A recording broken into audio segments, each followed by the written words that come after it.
What's up, everybody, and welcome, good hunters, to a Bloodborne special podcast. I am one of your hunters, Bobby, and I'm here with Hunter Cody. Hello. And Hunter Sam. Greetings. We're here to transcend the hunt and talk about Bloodborne 6-year anniversary. It was, I guess, this week. We're supposed to do this yesterday, but I had a little too much of that old blood in me. Not good. I'll do it to you. And couldn't go. So, but we're here tonight. Yeah, we're gonna be looking back at Bloodborne. We're gonna be talking about why we each oddly played it within a year of each other, and it was like this year and last year. So this game is 6 years old, but really it's become, I think, an important game to us three very recently. And also we're gonna just talk about like who our favorite bosses are and stuff like that. So we're gonna get into it. Obviously, like, spoilers for Bloodborne if you haven't played Bloodborne and you care about the story. Though if you might have played Bloodborne and not known the story, and you might learn a little bit of the story today. Bloodborne, I still don't understand the story, so it's fine. I think Cody and I have watched enough lore videos where we at least can pretend like we understand what the story of Bloodborne is. Pretend for sure. Pretend for sure what we know what the story of Bloodborne is. I'm very excited to talk about Bloodborne. I've been wanting to do this kind of podcast since I finished the game last year, but I really didn't have anybody who wanted to dive deep on it with me. And now I do, so I'm very, very excited. Makima, hello, welcome in. But I record my podcasts live every week on the internet. It's usually not Cody and Sam. It's usually Justin or Justin and Mark. But usually it's 8:30 p.m. on Wednesday nights. We're doing a special Friday podcast this week. So if you hear us talking to the chat, that's why. On the recording. Anybody listening in chat who has to dip out, this will go up on the Mr. Adventureland podcast feed as well. So it'll be all those places. It's also like it's a reunion for Sam and Cody because they did a podcast together for a long time.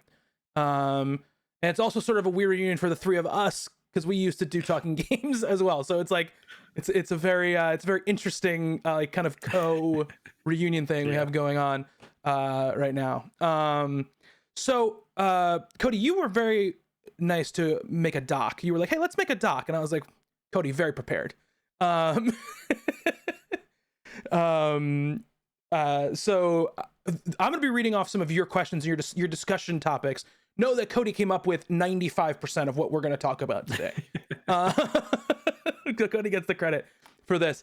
And one of the things one of the first things you wrote is what I mentioned at the top of the show, which is this game came out 6 years ago, right? But we recently all found love for it. I think it's gonna be fun to talk about why that is. So, Cody, why don't you start? Because I think I know specifically you. I know you and Sam kind of have had a similar track with the game early on in its sort of lifespan. So, why don't you tell us about your journey to come to the game?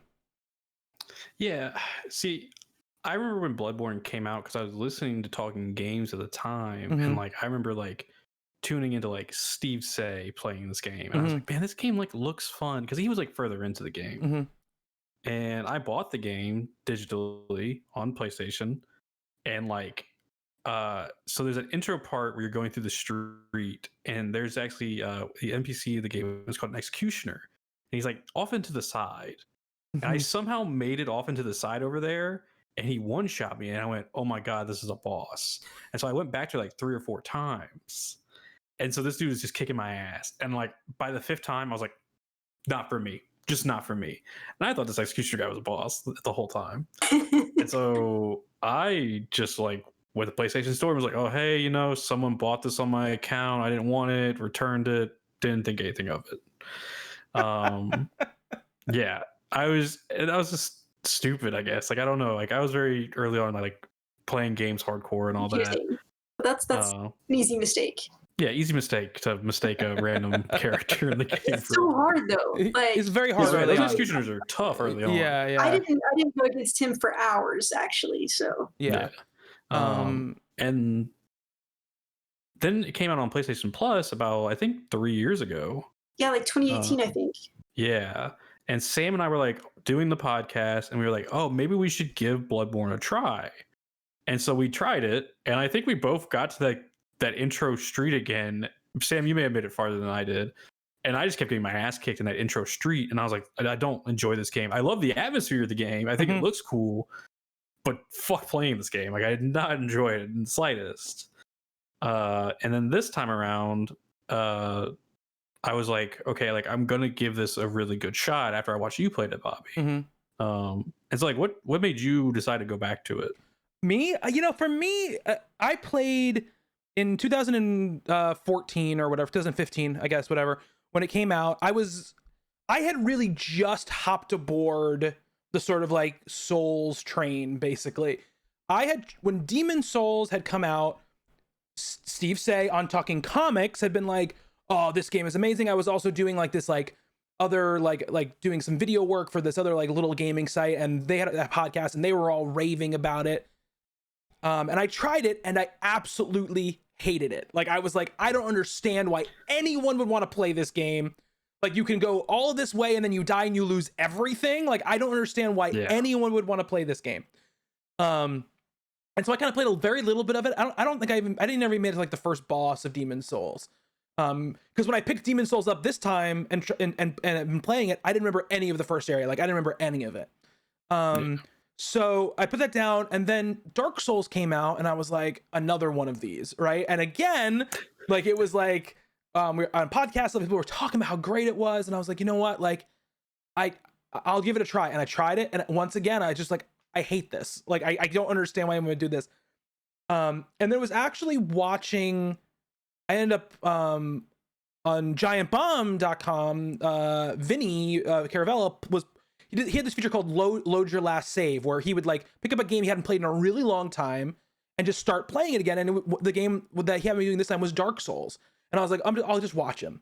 And watching somebody else play the game and sort of seeing how they went about it and seeing like, oh, it's not that big a deal if you die. Like, that's really not a big deal. Like, that's like, because this can happen. And if you're having trouble, you can just go do this. And so I was like, let me just pick it up again. And I picked it up, and I didn't get like super far, but I got the feeling. Like, one day I just like I had off from work, and I just like spent like 6 hours like trying to get through this one area and get through this one boss. And I did it, and I felt like amazing. And I was like, okay, I get it now. But it was close to when Dark Souls 2 was coming out. So I was like, let me just wait for Dark Souls 2. And Dark Souls 2 came out, and I got into playing Dark Souls 2. I was like, oh, okay, cool. Like, this is fun. I'm starting out fresh. And then, like most games, I played like 20 hours of it, and I was just like, okay, this is great, but I have like 700 other games that I want to play. I need to move on. And then when they announced Bloodborne, I was like, all right. Like, I was like, I was primed for it. And I was like, this is gonna be the one that I beat. And then I played. I loved. I actually like. It was one of the first games I ever really streamed anything of, really. And I got to about halfway through. I beat Rom, basically. And like the same thing happened. I was just like, okay, this is great, but it was so hard at the time for me. Like, I just wasn't very good at it. That like every boss was like a huge undertaking, and every area was a huge undertaking, and I was just like mentally exhausted from playing the game. Yeah. So I dropped it. I was just like, okay, and I didn't mean to drop it, but again, 100 other things came out. I just started playing other things, and then for the last 2 to 3 years, I have been like, in the last 2 years, I always think to myself, I should finish Bloodborne. Like, I really want to finish Bloodborne. It was always, I always had it downloaded on my PS4. Like, just like, I'm going to go back one day and I'm going to finish Bloodborne. But I was always very intimidated, because I was like, can I really go back to a game I played like this, that I played half of, and just start from the middle? Like, I don't like, it's going to be hell. It's going to be torture. And I remember what I was listening to, I was listening to some podcast, or it was some tweet from some game journalist followed that was like, I know, like, it's like basically like, the kind of paraphrase was, I know it seems daunting to go back to games that you've started playing that you haven't played. You kind of want to restart them. Don't restart them. Just play from where you were. It won't be that big of a deal. And so so I was like, okay. And then the pandemic happened, and we were locked down, and Justin and I started talking about streaming. And our idea was this thing where we didn't initially play all multiplayer games, where one of us was playing a single player game, the other one was watching. And we had done a bunch of test videos, and I was like, okay, I want my first game to be like Bloodborne because it's a very good. The games are good to stream, and I was like, and I just want to knock it off the list. And if people are watching me play it, it's gonna force me like to finish it. So that's what I did. Like I was like, okay, and I went back and feeling like, okay, I'm gonna finish Bloodborne, it'll be fine. And then in like the it probably took me like 2 months because it was like 1 or 2 nights a week to beat the game and the DLC.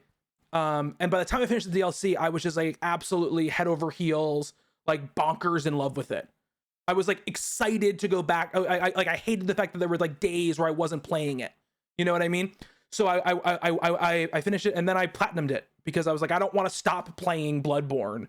And the nice thing about that platinum is it's kind of like, except for like the multiple times you have to play the game, it's kind of just like, if you want to get a platinum, just play everything. Like that's really like and like that's the kind of platinum I like, which is like, I love this game, I just want to play the shit out of it, and then I get rewarded for it. So that's why I went back to it. Yeah. What about you, Sam? Yeah. Yeah, so like Cody, back in 2018, when it came out on PS Plus, because I was like, I'm not going to pay money to play this hard ass game that I'm probably not going to like. But I'll play anything that's free. So yeah, I gave it a go, and I probably only played for like an hour. That first street area is really tough. Mm-hmm. Getting to the bonfire, getting past the bonfire is really tough. I don't know that I ever made it past the bonfire at that point. I loved the setting and I liked the combat, but like the fact that you would just die so easily and then you would lose your progress, in air quotes. Mm-hmm.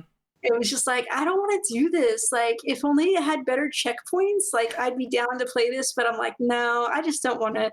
This isn't how I want to spend my time doing this, you know? Mm-hmm. And so I gave it up, but I've always just like had it in the back of my mind, like, man, Bloodborne would be such a cool game. I wish I could play it. Or like, I wish there was a game like Bloodborne, but easy that I could play. And then like the Kotaku podcast, which became Triple Click, like they're always talking about Bloodborne, like they love it. And it's always just like kind of nagging there.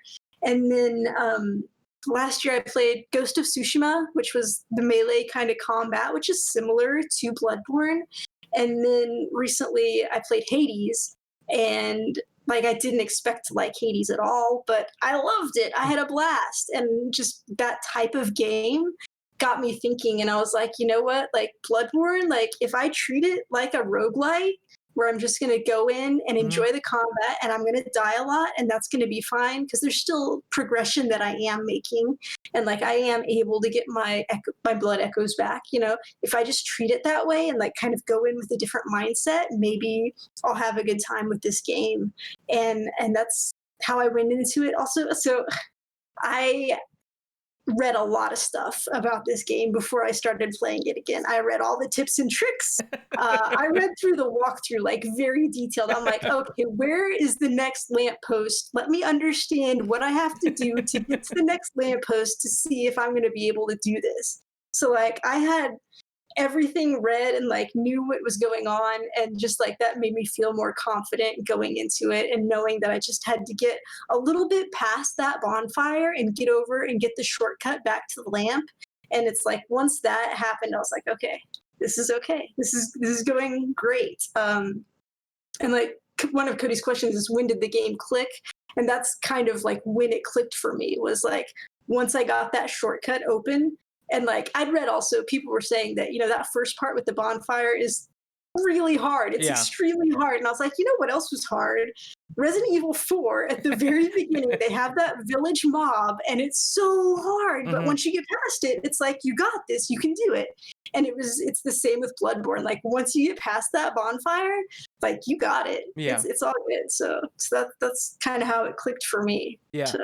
And I think actually there's kind of a lot of parallels between Resident Evil 4 and Bloodborne. Like the opening aesthetic, and sort of like how like the story evolves into something else. Like when you start to get into like what's below the surface, like it's got like similarities, I think, to what, you know, what's going on.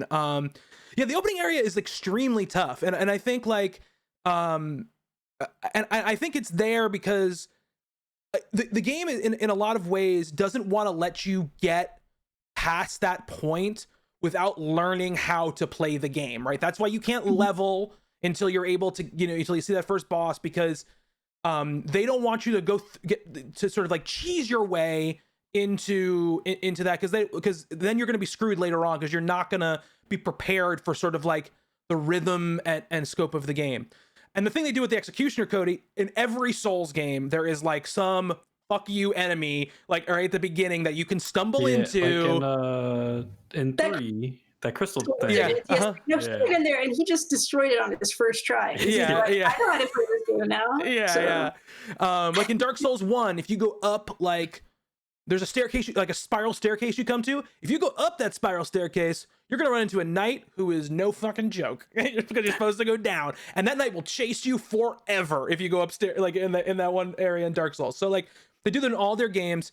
What I think is so fascinating about Bloodborne, and when it really like, I think, I think for me, when I was first playing it 6 years ago, I wasn't invested in like learning how to be better at the game. Like I was just sort of like, these games are really hard.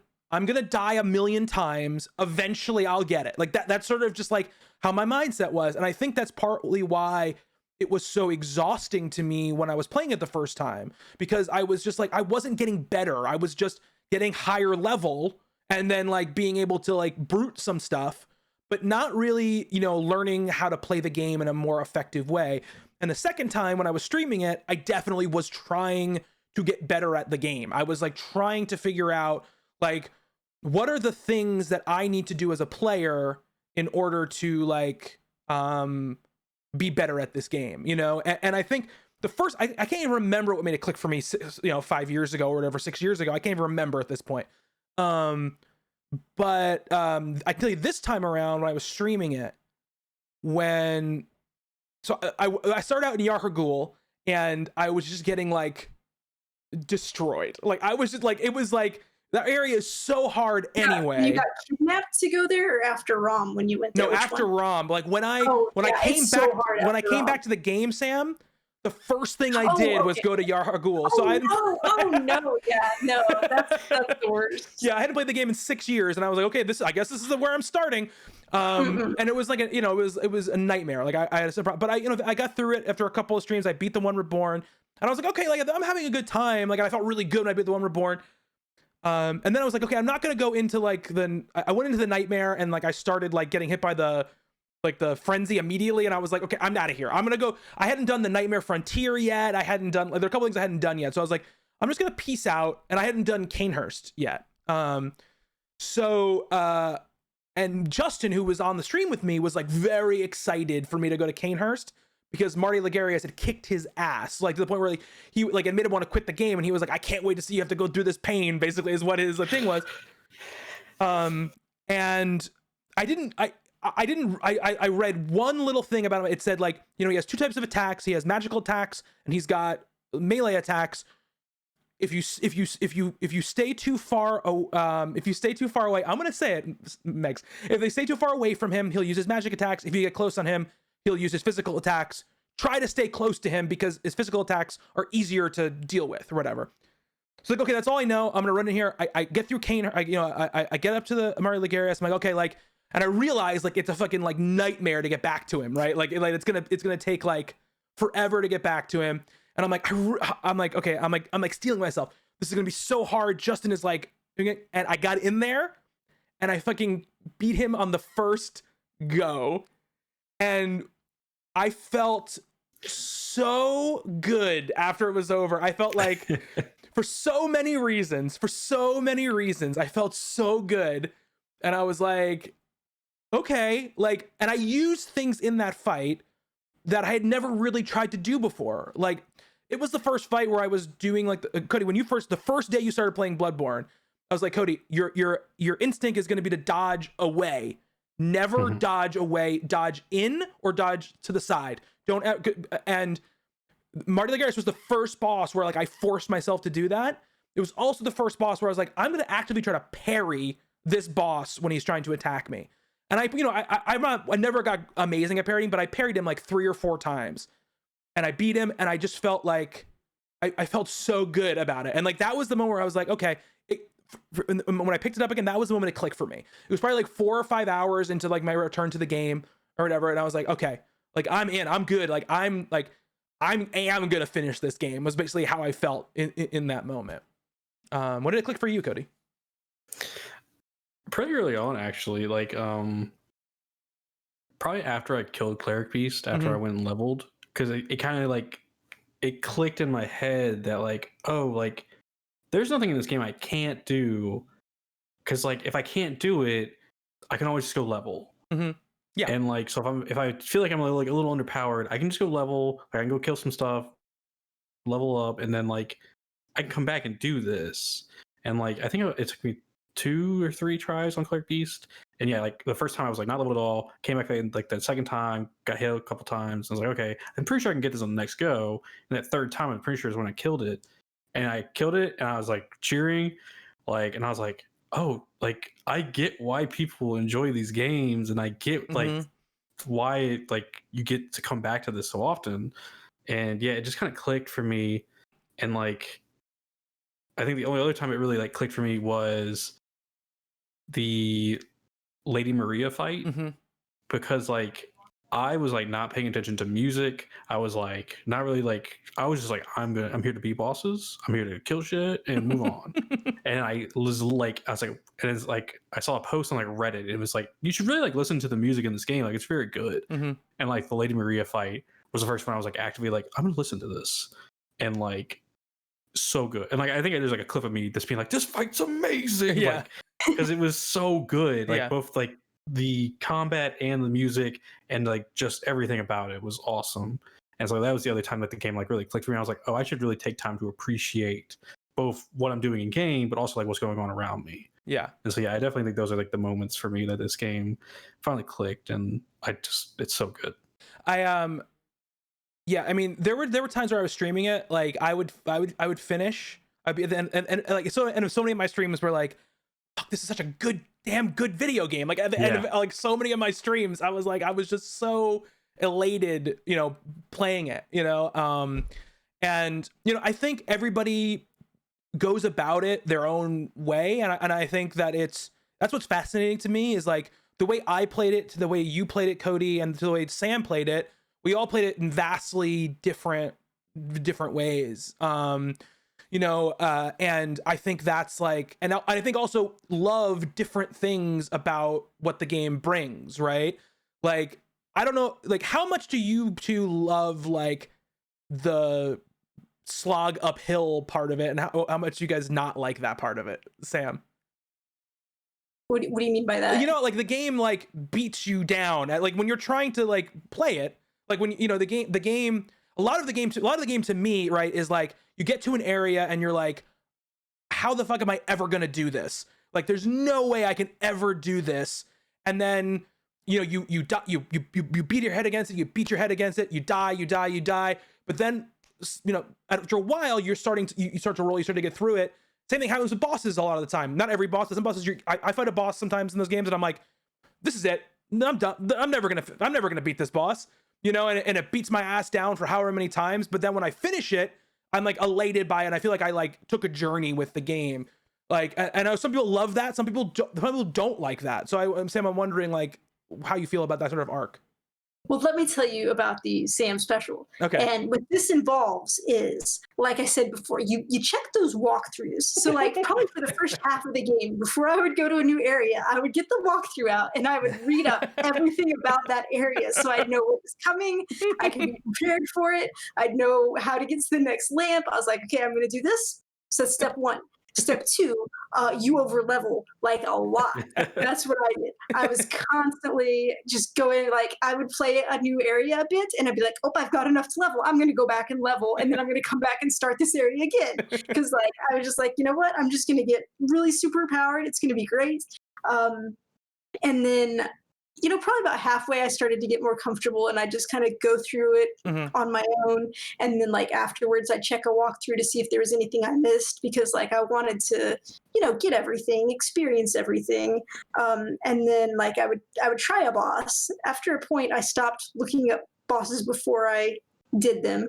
But if it was like, if it took me a time or two on the boss, I'd be like, okay, let me go check some videos, Google how to beat this boss easy, and like watch all the videos about the cheeses that you could do and like the techniques to get these bosses. And I'm like, okay, I'm going to study up. I'm just doing all my homework to learn how to do this, and then I would go back and take care of it. So most of it never really felt bad or punishing, even when it was a boss that like took me a lot of tries to get it. Like I could feel myself improving and getting better and like learning how to do it, and that always felt really good as well. So yeah, like walkthroughs, over leveling, looking for the cheat videos, that's the way to do it. But there is something you said in your statement there at the end, especially, which I think is the thing that often is the thing that people who don't get into the games don't feel, which is, even when I'm losing, I'm progressing and learning.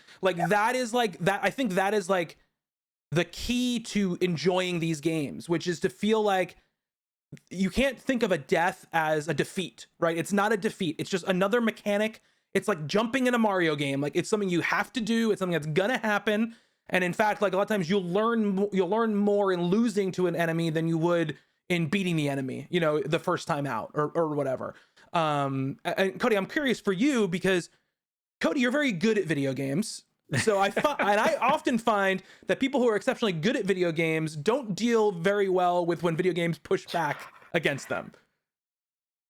Yeah, and I think there was always like you always would make jokes to me about like, oh, why didn't you enjoy that section? Because you died. Yeah. And it's like, and so like there were certain areas, like I was like, okay, like yeah, like I need to learn this, like that intro part, like you need to learn how to play the game, like you need to learn how to parry and like learn how to do like this rules and all that. But like I think I enjoyed it to a point when after ROM, when the game like took that turn that I think a lot of players hit, where it gets like super hard. That was a moment where I was like, I don't know if I'm enjoying this. Like there was a brief moment where I was like, I don't know if I want to keep playing. Yeah. Yarho Ghoul will do that to everybody. Yarho Ghoul is really hard. Like those like sniping trunk box skeleton creatures, like those are still like one of my least favorite NPCs in the game. But I stuck with it and I got through it. So like I do enjoy the slog to a point. I didn't enjoy that pushback once the Blood Moon comes out. Yeah, but it is enjoyable. Like it's kind of the reason you play these games. Like as many times as I died in Martyr Ligarius, in the end when I finally was able to kill him and I got this go see the Cainhurst Castle ending, like that was really cool. Yeah. But I can definitely see like why people wouldn't enjoy that.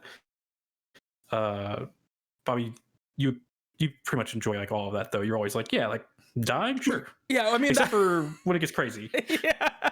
I mean that's sort of, and that was not me. Like I said originally, I hated these games. Like I didn't like them at all. Yeah. But this is something I think that like Austin Walker, like on the Waypoint podcasts, says all the time. But the friction that a game like makes you go through is part of the game, right? And that's often the thing that he enjoys the most, which is when a game says no, like you don't get just to do whatever you want, like and which Cody, we often have like our little funny like playful arguments about the Breath of the Wild thing with like the breaking weapons and the rain and stuff like that, right? But like it's the same thing for me. It's just like that's the game just telling you like no, sorry, like you can't just do whatever you want to do it. And I totally, and this is not me saying like I am a evolved gamer because I don't mind that stuff, right? It just so happens that like for me, especially like in the last like 10 or so years, I think of like me playing games, I've come to enjoy, and I've come to like find like a almost like a therapy in giving myself over to the fact that I don't have control over every little thing that happens all the time, and I can't bend the game. At a certain point you can, like Sam was saying, like once you start, and that's the other thing about Dark Souls and all Souls games, which is great, which is that they seem impossible, and then by the end you're this like, you know, fucking god like running through people, right?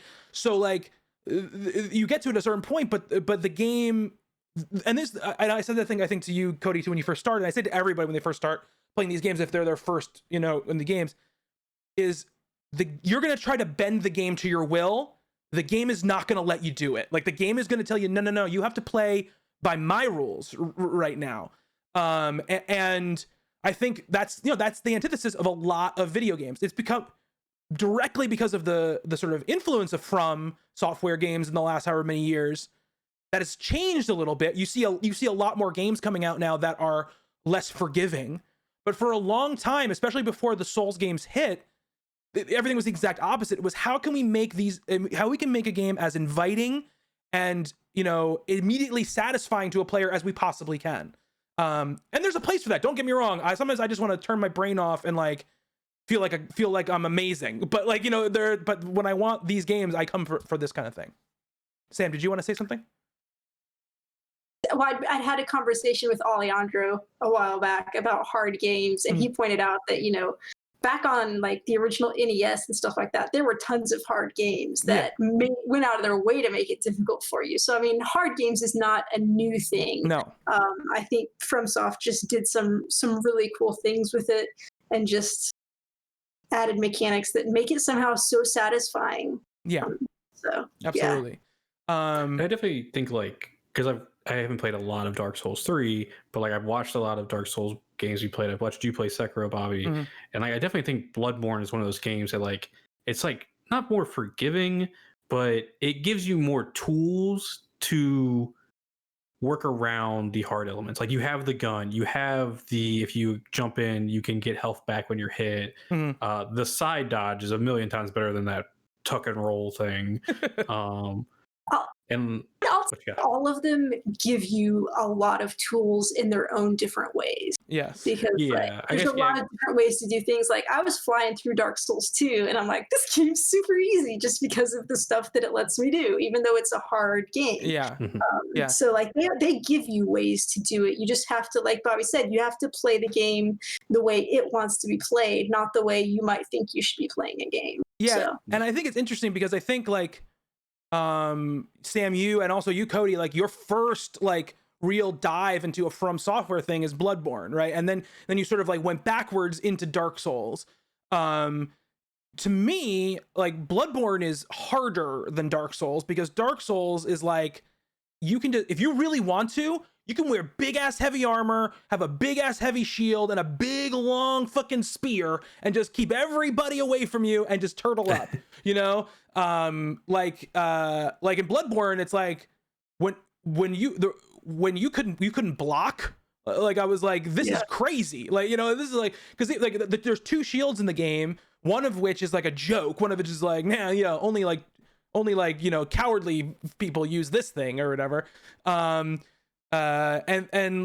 so like, yeah, so I mean, I think like Bloodborne is harder than Dark Souls, and I think that, and again, because Bloodborne again takes away some of the options for you that you have in Dark Souls. You can't play a defensive character in Bloodborne. You have to play an offensive character. It's just the way the game is sort of like built out.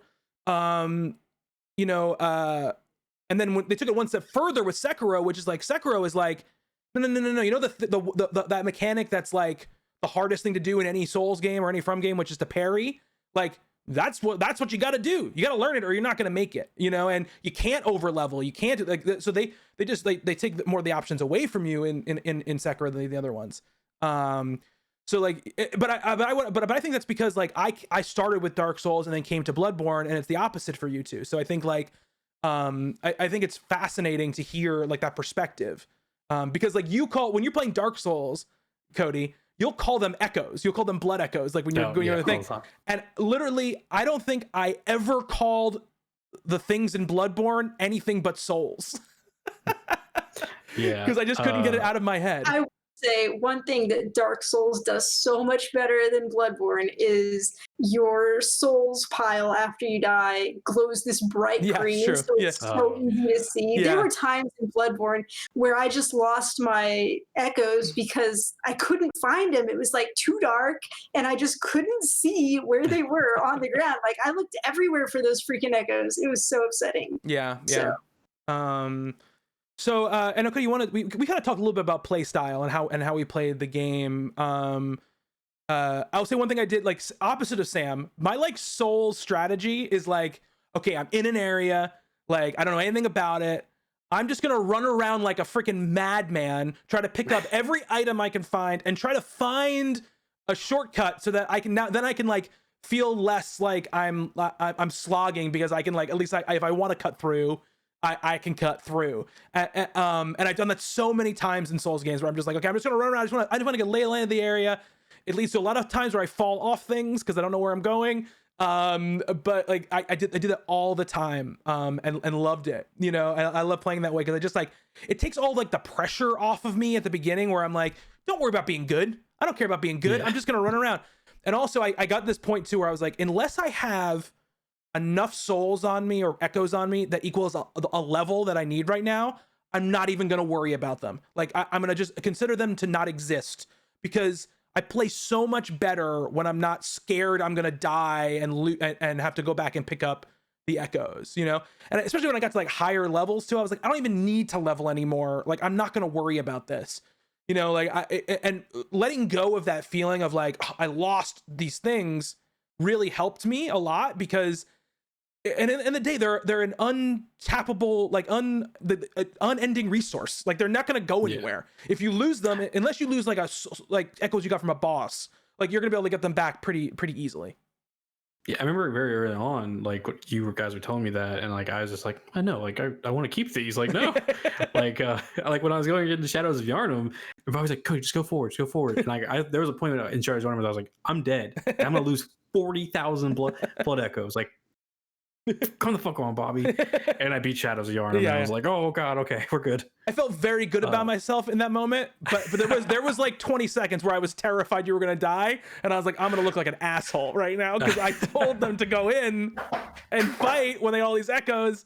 But the thing about the bosses too is people don't think about this, like yeah, you'll die to the boss, but like you're gonna have to go back into the boss, and your echoes are gonna be right there. As long as you don't as long as you ever die on your way back to the boss, you're never going to lose those echoes. You know what I mean? So that's the other thing too, where you always use that Bold Hunter's mark to get yourself out of there. Yeah. Yeah. And so like just playstyle wise, I went into that game and I was like, I need to hit stuff. Like you get the health back on hit. And like once I kind of realized that like I could treat the game almost like Monster Hunter, where like as long as I'm dodging to the right and I'm behind the enemy, I can get some hits in. I just like went with that, and it's so crazy how different now that I'm like doing like different playthroughs how I play the game, because I never did like I used the Salt Cleaver for probably like 90% of my playthrough. Yes, you did, until you were in the DLC. Swapped over to the until I did the DLC and got that Moonlight Sword. And so for me, it was always R1, just keep hitting. I never did charged heavy attacks, really. And then at one point I was just like, I think I could be playing differently. And I was like, oh, charge R2s, give me a Visceral. I love the way Viscerals feel in that game. And then also like playing now, like in like New Game Plus or like new characters, the R1, L1 like transform attack that the Salt Cleaver does so much damage. Oh yeah. And I just never utilized that in my first playthrough. And like now I'm like, I go into there and like I'm just like, what up, bitches? I'm just hitting everything. Like it's crazy. Like, and so playstyle, I just was like, I need to be aggressive. And I think there were a couple like bosses that like humbled me on that, like Martyr Ligarius, Orphan of Kaz. Like I was playing like way too aggressive. I needed to like stop and like learn some moves, and it paid off for me. Like those two bosses specifically, like I needed to slow down. I think every other boss I was pretty good with. Yeah, Cody, you ran through the game pretty hard. I don't even want to talk about the Abretus, like oh god, the Abretus well, you got Ludwig on his first try. I love you and I think it's great, and seeing you succeed just feels wonderful, but also just so mad at you. I know.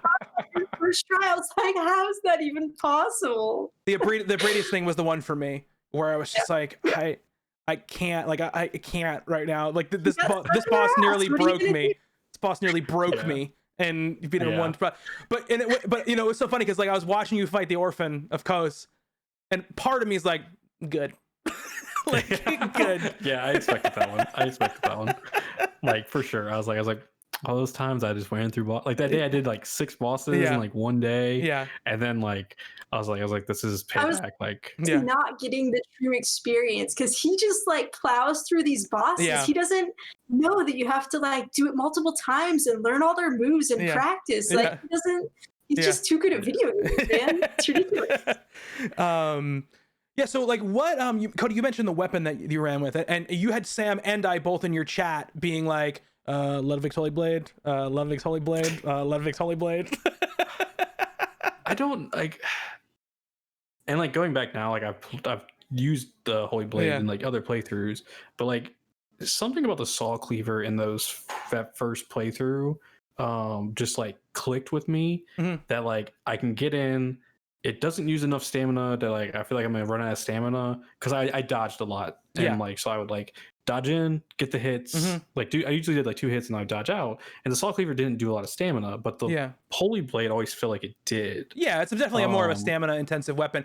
Well, you also like I mean, there's a reason why the Saw Cleaver's on the cover of the game, like you know whatever you know like it's a great weapon, and it's also great against the beast enemies, which you fight a lot, especially at the beginning of the game.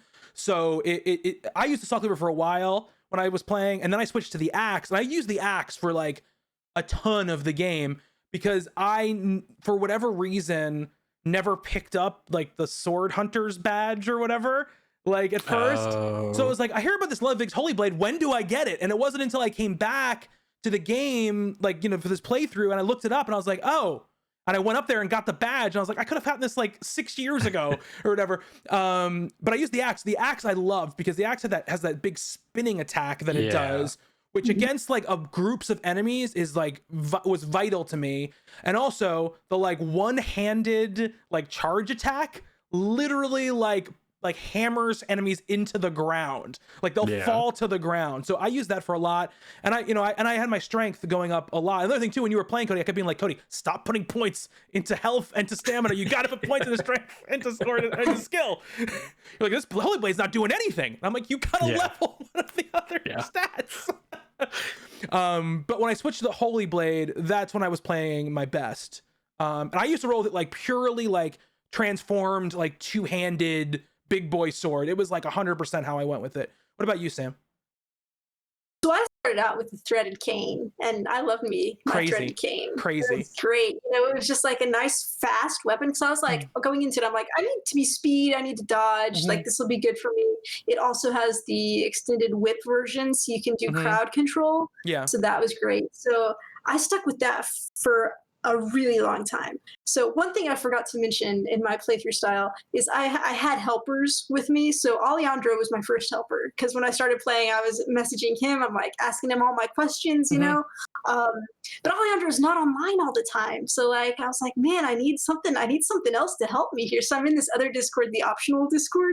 And my buddy Jesse from that loves Bloodborne, so he became my guru, and like he was always on. I could always ask him anything. So he kept telling me, he's like, you need to go get Ludwig's Holy Blade. And I'm like, okay, but I got it. But my threaded cane is more powerful because, like, you know, I had it leveled up more. And he's like, no, just like level it. I was like, oh, geez, okay. So I finally leveled it, and then I'm like, oh, this guy's doing some work now. Yeah. And in its regular form, it's still pretty fast with just the blade. And then when you put it in the sheath and it becomes that powerful thing, it's really the best of both worlds. And I got that thing leveled up so good. I got it to like level 666 damage. And I was like, I don't know how that happened, but it's perfect. So I can't level this weapon anymore. I've just got to keep it at that. So I kept that for the rest of the game. And then when I got to the DLC, I got the boom hammer, and I love that weapon. That's just so much fun because it's kind of, you do an L1 to ignite it, and then you swing it, and it explodes on enemies. But it just like, it was fun, but it was never as leveled as Ludwig's blade, so like I didn't use it as much. Like Ludwig was always my go-to after that. Yeah. So, but yeah. Alejandro is great. Well, he Sherpa'd Justin through Dark Souls 3. We used to call him the Sherpa. So he would come in and like help Justin through, and he also came in and helped me beat like the defiled chalice dungeon. Oh, nice. Yeah, him and this other person who was in chat, this guy, orphan of bosom or whatever. He came in and helped us. And it was great. Mark, you are late for the Smash Brothers roundtable. We've moved on to Bloodborne, so I'm sorry.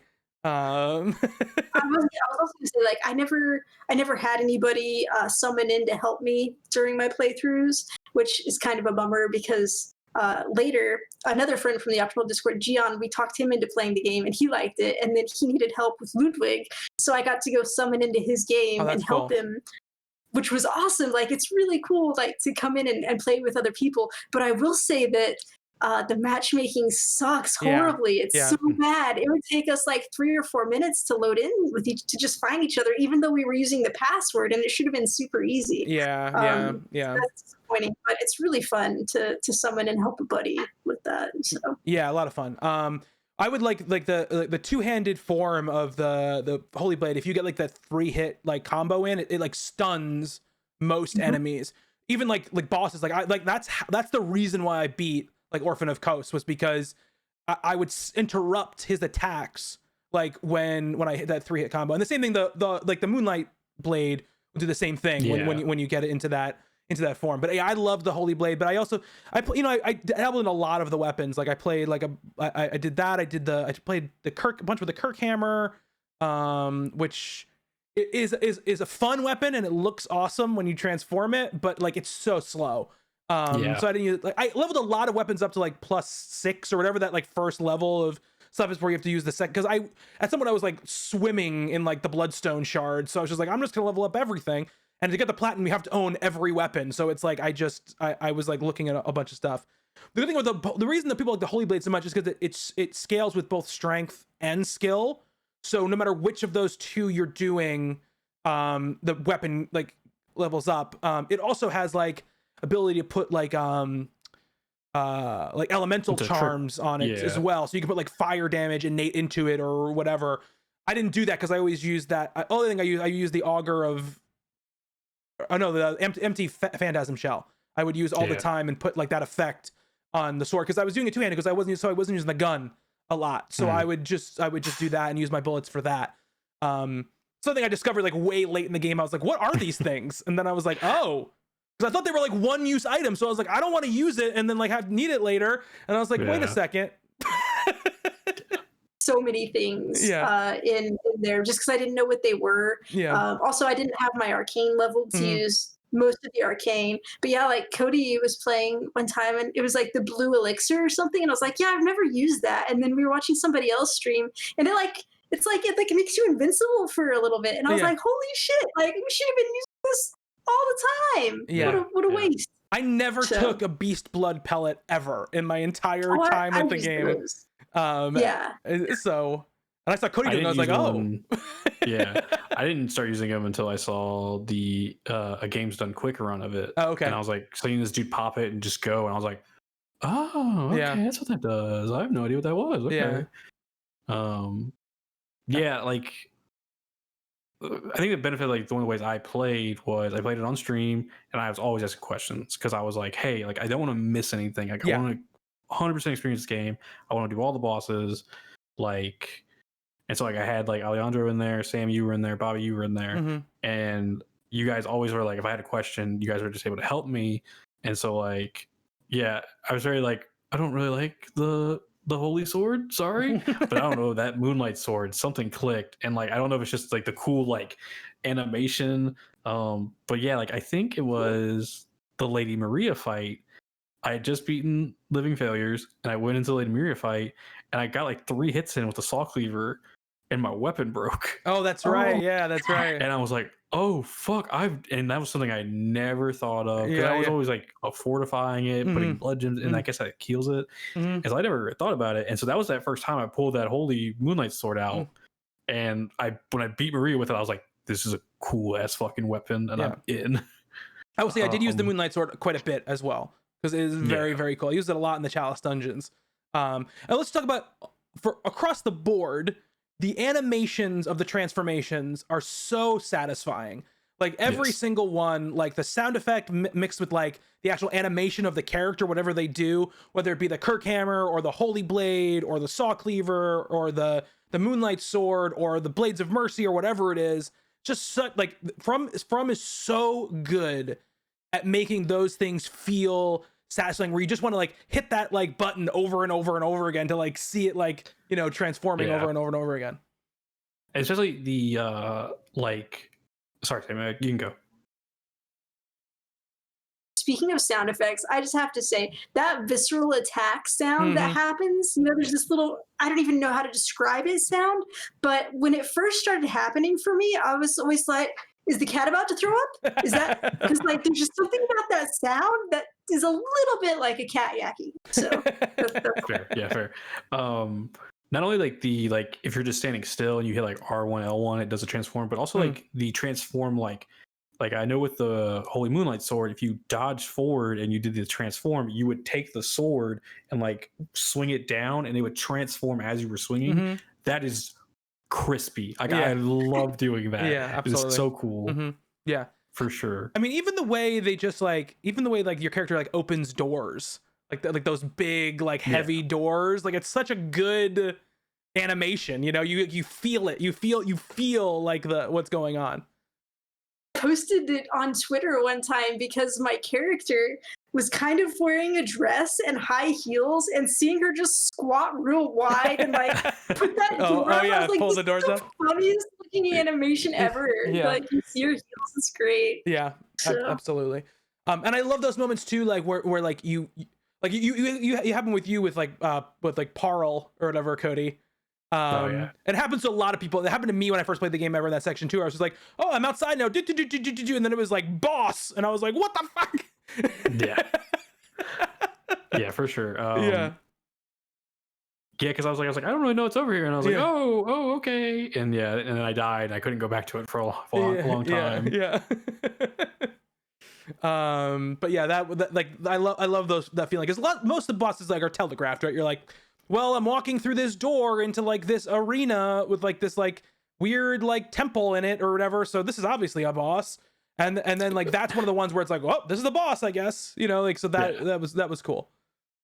Bloodstar Beast is one where it's like, I wonder where I'm going, towards this church where there's nothing else. What's happening here? Yeah.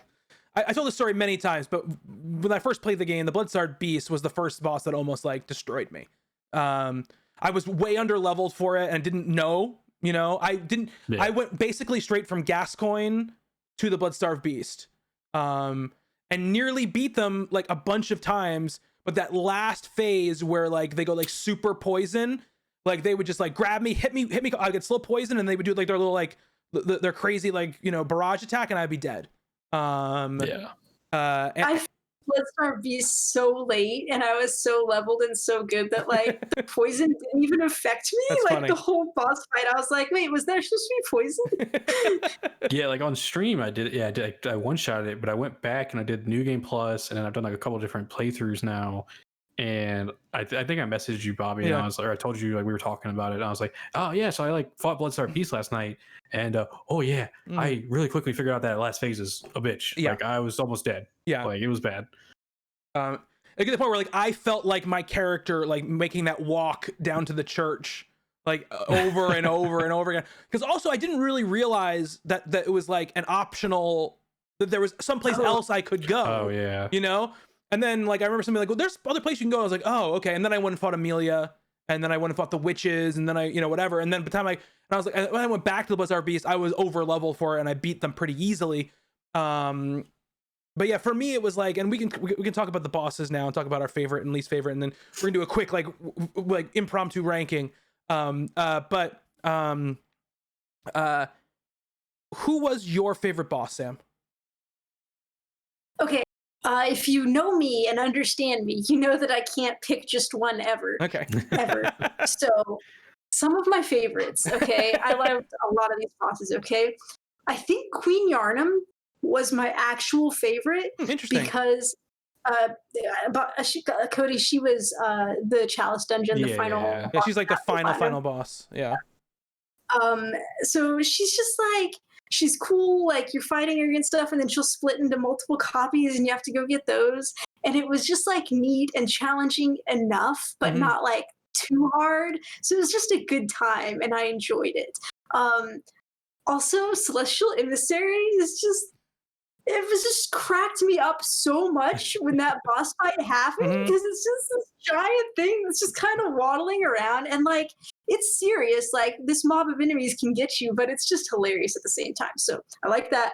Ludwig was just probably the most difficult boss fight for me, and it just one of those where you go into it, it seems impossible, but I worked hard on it, I studied, I practiced, and I eventually got it, and it felt so good to get him, and it was just like that process felt really good. Similarly, Amygdala in the Defiled Chalice, where you have half health. Oh God. That was actually, they're tied for the hardest fight, because that's just so hard. You have half health. And it was just like, but I didn't get like super, I would think I would get really angry about it because it took me so long, but like I was just like, it was fine, and it felt really good to finish it. Okay, last favorite, the Gehrman fight. Half the bosses. Yeah, I like it. But no, the Gehrman fight is just like, it's just like a mix of all kinds of different things happening, and it just like pulls it all together, and it just felt really good. So those were my favorite. Just one. What about you guys? Cody and I have a similar favorite. I have a feeling, or at least close. What is yours? My favorite is Lady Maria of the Astral Clock Tower. That is my favorite fight in the game. And it wasn't. I think I beat her on my second try, or maybe my third try. I don't remember which one it was. It wasn't that it was like, this is like the most challenging. But I think, and similar kind of to the Gehrman fight, which is that. Or the Gascoigne fight in a lot of ways as well, but I think even more than either of those, you feel like you're fighting someone you're on equal playing field with in a lot of ways. I mean, you don't have crazy blood flame swords that can shoot out, whatever, but like, her move set is exactly the same across all three phases. It just expands in its range and its damage.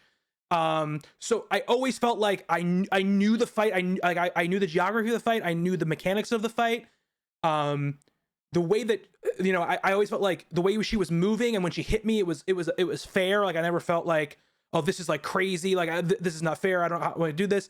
And it was just one of those bosses where, some of those bosses, you just get in there and like, you have the rhythm, like you just feel in rhythm. And I was just like dodging at the right times. I was parrying her. Like the visuals were just like great. I loved her design. I loved, her attacks. The music is just like, it's probably my favorite music in the game as well, in her boss fight.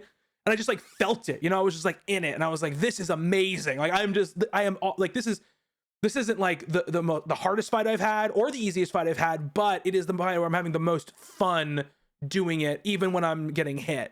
I think that was my favorite fight, kind of by far. What about you, Cody? Oh, wait, quick, can I just interrupt real quick? I was just going to, that reminded me of something I wanted to say, that the boss fights and just any enemy fight too in these types of games, to me, it feels like it's a dance, and you are just having to learn your steps in the dance to defeat these enemies. And it's just like so choreographed, and like that's especially the fights against the other humans and the hunters is where you see that the most, because a lot of the beasts are pretty similar in their tactics. So it's those that are really in depth. Yeah. Sorry. Okay, no. It's good. It's a good point, Cody. Jokingly, my favorite boss fight is a Breedus because how far I spanked it. My actual favorite boss fight in the game, I think, is Father G, like Father Gascoigne. It's good. It's a great fight. Yeah.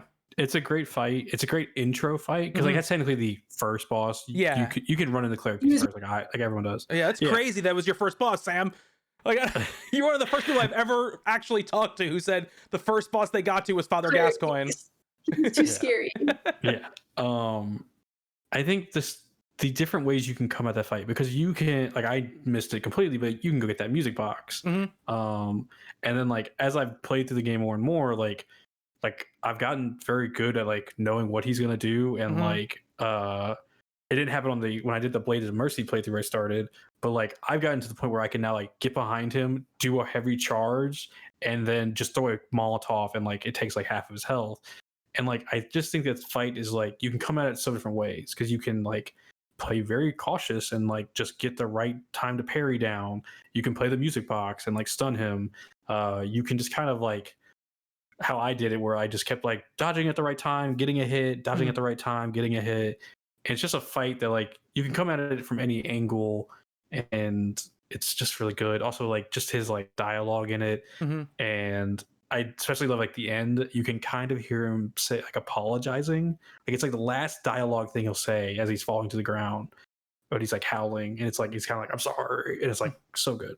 Yeah, it's also one of the things like much like the first area with the bonfire.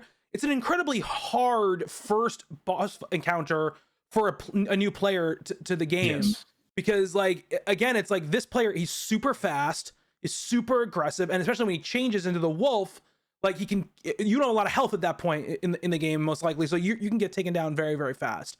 But he was also the thing, it took me way longer to beat the longer to beat the cleric beast than it took me to beat Father G, because and that's when I didn't realize at the time, but it proved out of my playthrough, those type of enemies like the hunter, not the hunters you fight in the world necessarily, but the boss like human bosses were much more like easy for me, in quote unquote, like much more my speed than the big beastie fights.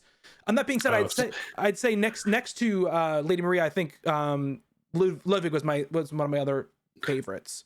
Yeah, I think Ludwig's a very good fight. Just that cutscene in the middle of a boss fight where he's got I was like, this is it. Like this is so cool. Yeah.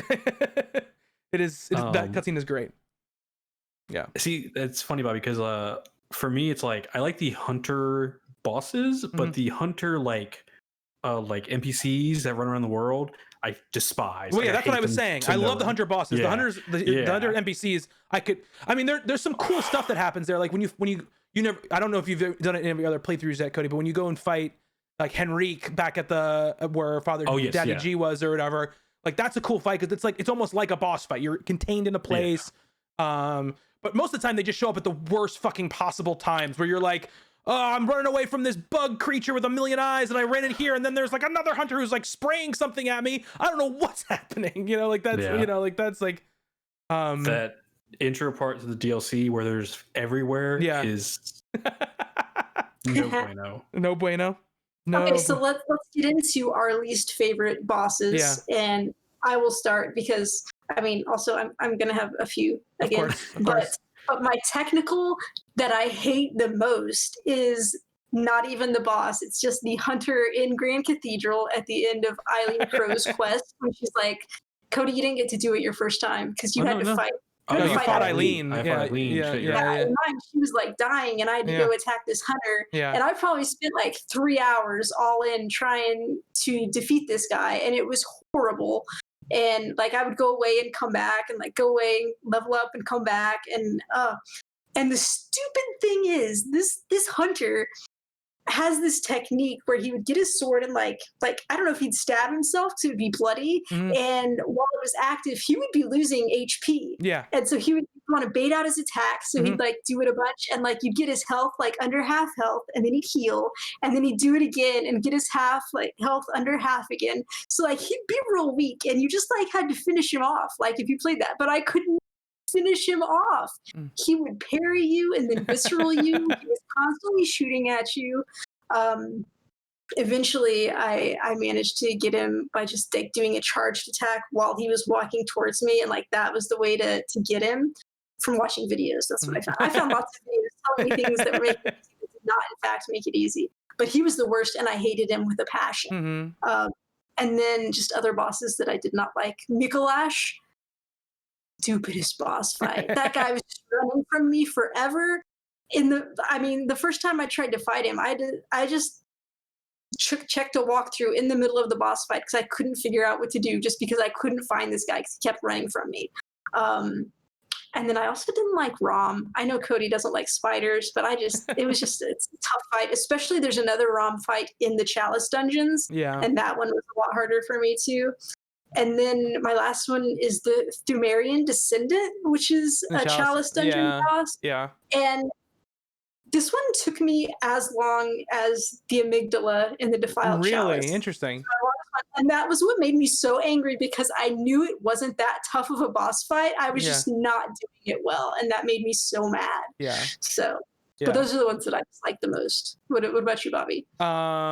So I would say the amygdala fight in the Defiled Chalice dungeon is my least favorite fight. I hated it. I hated every moment of it. Least favorite. I hated every moment of it. I was like, this is not that hard. You just took half my health away. So now, like, That makes it hard. yeah, That's so hard. you know, and I just didn't like that because it's a huge, because the other bosses were hard in the Final Challenge Dungeon, but the amygdala is like a fucking hit point like monster. Like, it has so many hit points. So like, it just was a matter of just like, okay, if I get stomped once, I'm dead. So it's just like, and sometimes you just it's just unlucky, you know. So I hated so that one. much health. So like, even at half health, I really? had more health than most people normally would. It was still hard. It was so hard. So like I hated that one. I mean, I hated the Bloodstarved Beast. Like I can't even tell you if it was a bad boss fight. It just took like my soul away from me. So I couldn't stand it. After a point. Those are probably the two ones I kind of didn't like. You know, there are ones which are like were easy that like like the witches fight is just like, it's just so easy that I feel like it's just like, it doesn't like it's fine, and it has some cool elements to it, but when I think back on it, I'm like, this fight didn't need to exist. Like, that's kind of how I felt about it. No, because it needs to exist to be an easier fight to make some players feel good about themselves. Like myself, I was like, oh yeah, I got this down. This is great. Yeah. I get that. I think one of the beauty of the witches fight is just that if you go in there with no insight, you never deal with those little black monster guys. Yeah, you can only do that if after you die once, though, because you get insight for getting to the boss. So you know, that's the other thing with it. I guess my least favorite enemy in the game are those Winter Lanterns. Those are my least favorite, which are like, if they don't know, they never said their name in the game. People don't know they're like those giant headed like singing things that you find in like the nightmare areas. They like cause frenzy. Yeah, they cause frenzy immediately, and like frenzy is just like the most pain in the ass. Like Bloodborne did a pretty good job of like in the Dark Souls games, they make a lot of those status effects a real pain in the fucking ass. And Bloodborne kind of was much easier about it. They were like, unless this gauge fills all the way up, you never even have to worry about like any of the status effects. And even if they do, like, they're pretty easy to cure or whatever, except for Frenzy, which is just like, they don't give you a lot of those cocktails, and like it keeps the thing about Frenzy that is the worst is that even when you get out of the range of the thing that's causing you Frenzy, it keeps going up for a certain amount of time.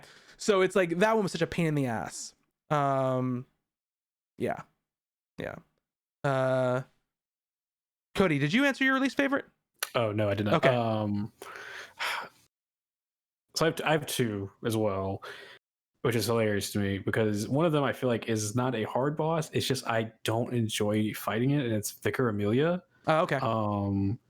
Because like that was the first one where I was like, I got to it and I was like, I just feel like I'm under leveled for this. Mm-hmm. But then as I played through the game more and more, my most successful run has been my like arcane build one, where I have the flame sprayer that's like leveled up to +6 by that point, and I just like hold it and I'm just lighting her on fire the whole time, and that's the fight. But like, even though I know she's now she's a limb boss, and I go in there and break limbs and stuff, sometimes her hitbox is the weirdest fucking thing and will hit me and stumble me, and then she does that 3-hit combo, and I'm like, oh my god, Vicar, what are you doing? And then my other least favorite is Just that you hate her, but let's recognize that she spawned the greatest GIF of all time. It's true. My favorite Vicar Amelia GIF. Is like, I think Lawrence, because that was like one of those fights where I was like, I just want to beat this so I can be done with this. Because like with Orphan, which I know like a lot of people was like, I hate Orphan. Orphan is the worst. I've actually grown to really like Orphan and respect the fight to a point. No, it's a great fight. It just tore the soul from my body. Yeah, it just sucks. But Lawrence is like, it just goes against everything else that I was doing in that game, where I was like, oh, get behind. Oh yeah, okay, no, there's lava. and then he spews lava that like would sometimes just hit me out of fucking nowhere. And then he has that like unlimited like stun where he just brings his hand up and down constantly. And I just really did not enjoy that one. And like everyone's like, "Oh, that's the last boss of the DLC." I'm like, put some respect on Orphan's name. Like, come on, like it's a better fucking fight. Like it's. So yeah, those are like my two. And then yeah, like as far as like non-bosses, like I don't enjoy the hunters. Like they're just like I know like that. In Yarhagul, when you go down there, if you haven't been captured and all that, there's the 3. And I did 2 of them at once, and you guys are like, "Cody, great job," and all that. And I was like, "I fucking hate this. That's this so hard. I didn't even fight them. I just ran past them because if you explore that area earlier, you can unlock a shortcut that goes straight. You don't even have to go through that portion of the cathedral, through the chapel. You don't have to run down there. You can the door straight across from you will be open, and you can run straight through it. And so my thing was open already. I was like, I'm not going down there again. Like, I'm just going out of here. And I ran through. Because that was like my first day back to the game in 6 years. I was like, no, I'm not doing this. I am not doing this. I eventually came back to get them, and I managed to take them out one at a time. Like, I take one, I die, and I come back, and I get the next one and die. But like the good thing about hunters in the main game is they die and don't respawn. Yeah. You can eventually get through them, but yeah. So Sam and Cody, we're streaming on Miss Adventureland right now, and one of my channel point redemptions is we have to dab, and Megs has redeemed the dab channel point thing, so we're all 3 gonna have to dab. Which direction do we dab? It doesn't matter. I mean, I'm gonna go like this. Is there a proper? I think either way. You can go either way. I don't think either one's offensive, Sam. So any way you want to go. So, proper dabbing technique. I'm just gonna count 3, 2, 1, and we're gonna dab. All right, and Sam, Megs will be very happy. All right, 3, 2, 1, dab. All right. I didn't do it right. There was more of a dance move, Sam. I liked it though. You had head up first, and then you went down. It was sort of like a. And then you guys were looking down. I was like, let's just look down. It's like the new TikTok dance. You got to look like into your arm, like you're like, you know. Pretend you're sneezing. Just like, yeah. Exactly. Yeah. Meg's very happy. Thanks. Meg's very happy about the dab. You can only see that if you watch us live, ladies and gentlemen. Damn, I'm shocked that Martyr Licarius was not one of your least favorites, Cody. You hated that dude. I did, but I've gone back and fought him again. And I feel like I learned a lot from that first playthrough. I think what Bobby was saying, like I wasn't like, Bobby was like, "Oh, I need to be aggressive, like on top of him." I did that where I was on top of him, but I was playing it methodically, and I found out that when he does that thing where he kind of goes into like phase 2, where he really starts using like the magic, you can time it to where it's just about to happen, and you get a visceral attack, and fuck him, he died. Very good at that. Nice. But yeah, so I do hate him. He was very annoying. But that was definitely one of the few this game is trash Cody's ending to their streams. That and an orphan. I definitely that was you slammed the desk on the orphan fight. Yeah. I came close on the martyr like that day where I just kept dying him over and over. Yeah. I brought the hand up and I was like, "Don't hit the desk, Cody. Don't hit the desk." So funny. I couldn't. Orphan just pissed me off to no point. I was sitting in this chair. I was watching you on my main monitor, and then I was playing Apex Legends with Hugh, and we were both watching you. And we're at a point we're waiting. We're kind of in between matches, and I'm watching, and I'm like, and Hugh's like, "I think you might get him here. Like, they got a ton of blood vials left." And I'm watching, and both Hugh and I at the same time are like, "Why isn't Cody healing? Why isn't Cody healing? Why isn't Cody healing?" And then Cody just got wrecked and killed, and Cody goes, "Why didn't I heal?" Yeah. Oh god. I think I ended that stream and I came back the next day and first pull. Oftentimes that's what you have to do, and almost the same thing happened to me, Cody, with the orphan, which is like I must have fought the orphan 30 times, if not more than that. And you know, I went through a whole stream. I didn't beat the orphan. I was even splitting time between the orphan. Then I started going over to Lawrence because I was like, I just want to see if I didn't change it up. And it was like oh, what are the two hardest boss fights in the entire game? You're trying to bounce back and forth between. It was like, because it's all I had left to do except go beat the game. So I was like, there's nothing else I could have done or whatever at that point. Yeah. So and I was like, okay, I'm done. And I was like upset about it because I choked a couple times and I was like, I could have done this. And then like I farmed like the next day because I had like a day off between streams, and I literally maxed out the blood vial like store box. I was like it was at like 999. I was like, and that day on Twitter I was like, we are going until I beat this motherfucker. Like I am not stopping until I beat this motherfucker, basically. And I beat them on like the second or third like attempt on that next stream, and it wasn't even like that like difficult at that point, you know. And it felt really good. And that's the thing, like you'd expect me to be like, I hate that fight, right? I hated that fight, but like I ended up really liking the fight. It just was very hard for me because like the thing about the orphan, which makes them so difficult, is most bosses in the game are either really strong or really fast, right? They're one of the two things. Orphan is both. The orphan is super fast and also hits like a fucking truck with that placenta scythe or whatever that they're hitting you with. And that's what makes it so tough. But you know what, like what I did, like when I really started getting it, was I was terrifying myself because I was like dodging into them and like basically staying on their hip and like dodging around them right at their hip and like healing right next to them. And I was like, in my head, I was like freaking out. Like I had like anxiety, but I was like, this is what I gotta do, because it wasn't hitting me. And I got so good at like what I had to do to like not get hit by those like some of his like that big swirling attack, which when the first like 20 times I faced them, like I would get like so massacred by that attack. And I'd be like, no, just get as close to them as possible because it won't hit you because there's nothing to hit you with, you know?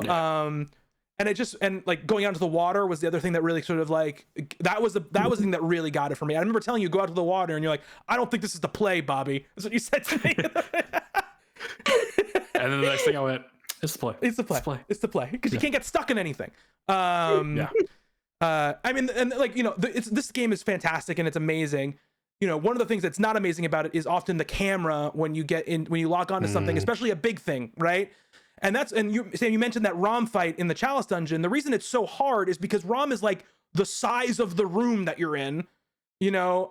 It does the same attacks that it does in the other thing, but you have so much less space to go around it. And like the cleric beast that happens in, so like, you know, like that, and you often get stuck in geometry and don't realize it. You're like, why am I not moving? And it's because like, oh, like I'm behind a ankle high rock that, you know, some reason my character decided it's not gonna walk over or whatever. So you know, like, so that getting on the water totally mitigates that part of the game in a lot of ways.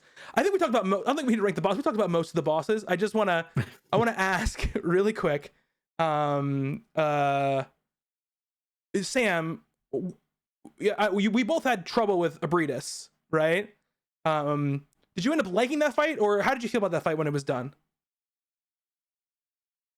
Fine. It was not my favorite. It was just like, there was just, because like Cody just got behind her and stayed behind her, and like when I tried to do that, it wouldn't work. Like I couldn't stay behind her, so it was just very difficult. And then when she starts flying, I was like, and like eventually I got my cannon leveled up so I like could shoot her a couple times with that. And it like stuns her, right?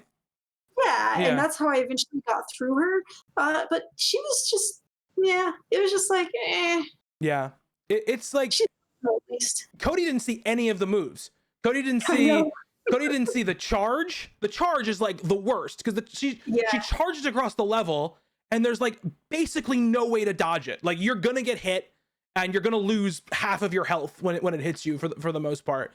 Like she flies, she calls down like these sky missiles on top of you. She spits like blood at you. Like there's just like a crazy amount of stuff that she does that you never saw.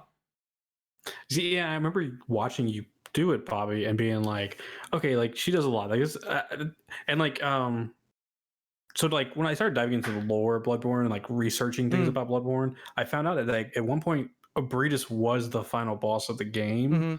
And they kind of scrapped that. And like, had I seen all that stuff that I've seen you do, Bobby, I could have been like, okay, yeah, this is a final boss fight. I'm fighting a great one. Like, yeah. Me, I'm just like, I'm in the butt. Yeah. I'm in the butt. Yeah. Yeah. Actually, the thing was, it wasn't that boss was going to be the final boss. The names were swapped at one point. Like, okay. The final boss was going to, like, the moon presence was at one point called Abritus. And like Abritus was called Pale Blood or whatever. Like, that's what, so it was swapped. I would say there's a couple of sad things, like yes, Ibrahim, like she got abandoned, I think, from all the other great ones, and so she just got left there. And there's like that altar at the back of her area where like she was just sad, and like she was there like being sad when you come to kill her. Yep. And it's just like, that's depressing. And then also the Rom fight. Yeah. I didn't want to fight Rom. Yeah. He's just sitting there not doing anything. He wasn't going to attack me. I felt so bad having to go start that fight. I was just like, this is not nice. He's just minding his own business. Yeah. But it was like, you know, keeping the ritual of the moon shrouded so that I have no understanding of any of that. So he was just some dude hanging out, really. Megs asks, actually, how hard was the platinum for you, Sam? I feel like I'm gonna sound like an asshole, but like it wasn't. I don't feel like it was that hard because I mean, like you said before, you really just have to play the game fully and play everything. And like the Chalice dungeons, some of them were really challenging, and especially the Defiled Chalice bosses. The rest of the Defiled Chalice, I just speed ran. Like I didn't explore them. I just went directly to the boss and did the boss fights to get through it. So that was like, you know, the amygdala part in there was the hardest one. But like other than that, it's just like if you love the game and you're having a good time playing it, you just want to play all of it anyway. And you're just gonna get all the trophies from playing it. So it wasn't that bad. I wanted to go ahead and get all the trophies for the DLC too. And like I kind of fucked myself because like I didn't get all of the weapons. Yeah, and I didn't understand them, and then like I was doing this thing with my save files because I didn't understand about the umbilical cords at first, so I did have to do another playthrough. And so then I was like, but I didn't want to play through the whole DLC again, so then I had to go reload my old save, which was like this cloud save thing that you're doing that's like not game approved. So it was all a mess. But I eventually got all of those, and it was nice to have it all done. I feel like it's just like when I posted my Twitter post about I beat my first Bloodborne boss, it was just like it felt so good. It was such an accomplishment. I was like proud of myself for doing something that I thought was impossible, that I would never do. And so just being able to see it all the way through and defeat all of it and get the platinum just felt really good to me. And just like I'm like, yeah, I'm fucking badass, you know? It feels good. What about you? It wasn't that difficult. I mean, it was made more difficult by the fact that I was playing it on stream, so I was playing it like every couple of days. For me, it was really just the Defiled Chalice. Like that was the part where I was like, I just don't want to be doing like I wasn't having fun playing the Defiled Chalice dungeon, and like it was the first time in a long time in that game I wasn't having like fun or enjoying what I was doing. Because I just wanted to get through it, and it was like I don't find this to be like an interesting mechanic. Like you just take away half my health to make these bosses arbitrarily harder. It wasn't having me. Also, like I think if I could go back and do it again, I would sort of like do the Chalice dungeons as I was playing through the game instead of like being like, now I must do all the Chalice dungeons, because they get kind of like repetitive and like boring after a while. Luckily, like, I did it while I was playing, so it was spaced out. I'd be like, okay, I'll do a little bit of Chalice dungeons, now I'll go back to the main game, and that is the ideal way to do it. Because I think if you did leave all the Chalice dungeons, unfortunately, Cody, to the end, like that's a kind of not as much fun way to get through it. Because like Chalice dungeons, they're like they're not they're not procedurally generated. Some of them are like if you can do the ones that are like that you can just like do, you know, in perpetuity, but the ones you have to do for the story, but they're not like. One of the best things about the From Software games is like the way the levels are designed and like the intricacy of like how things work together, and each like the levels tell a story.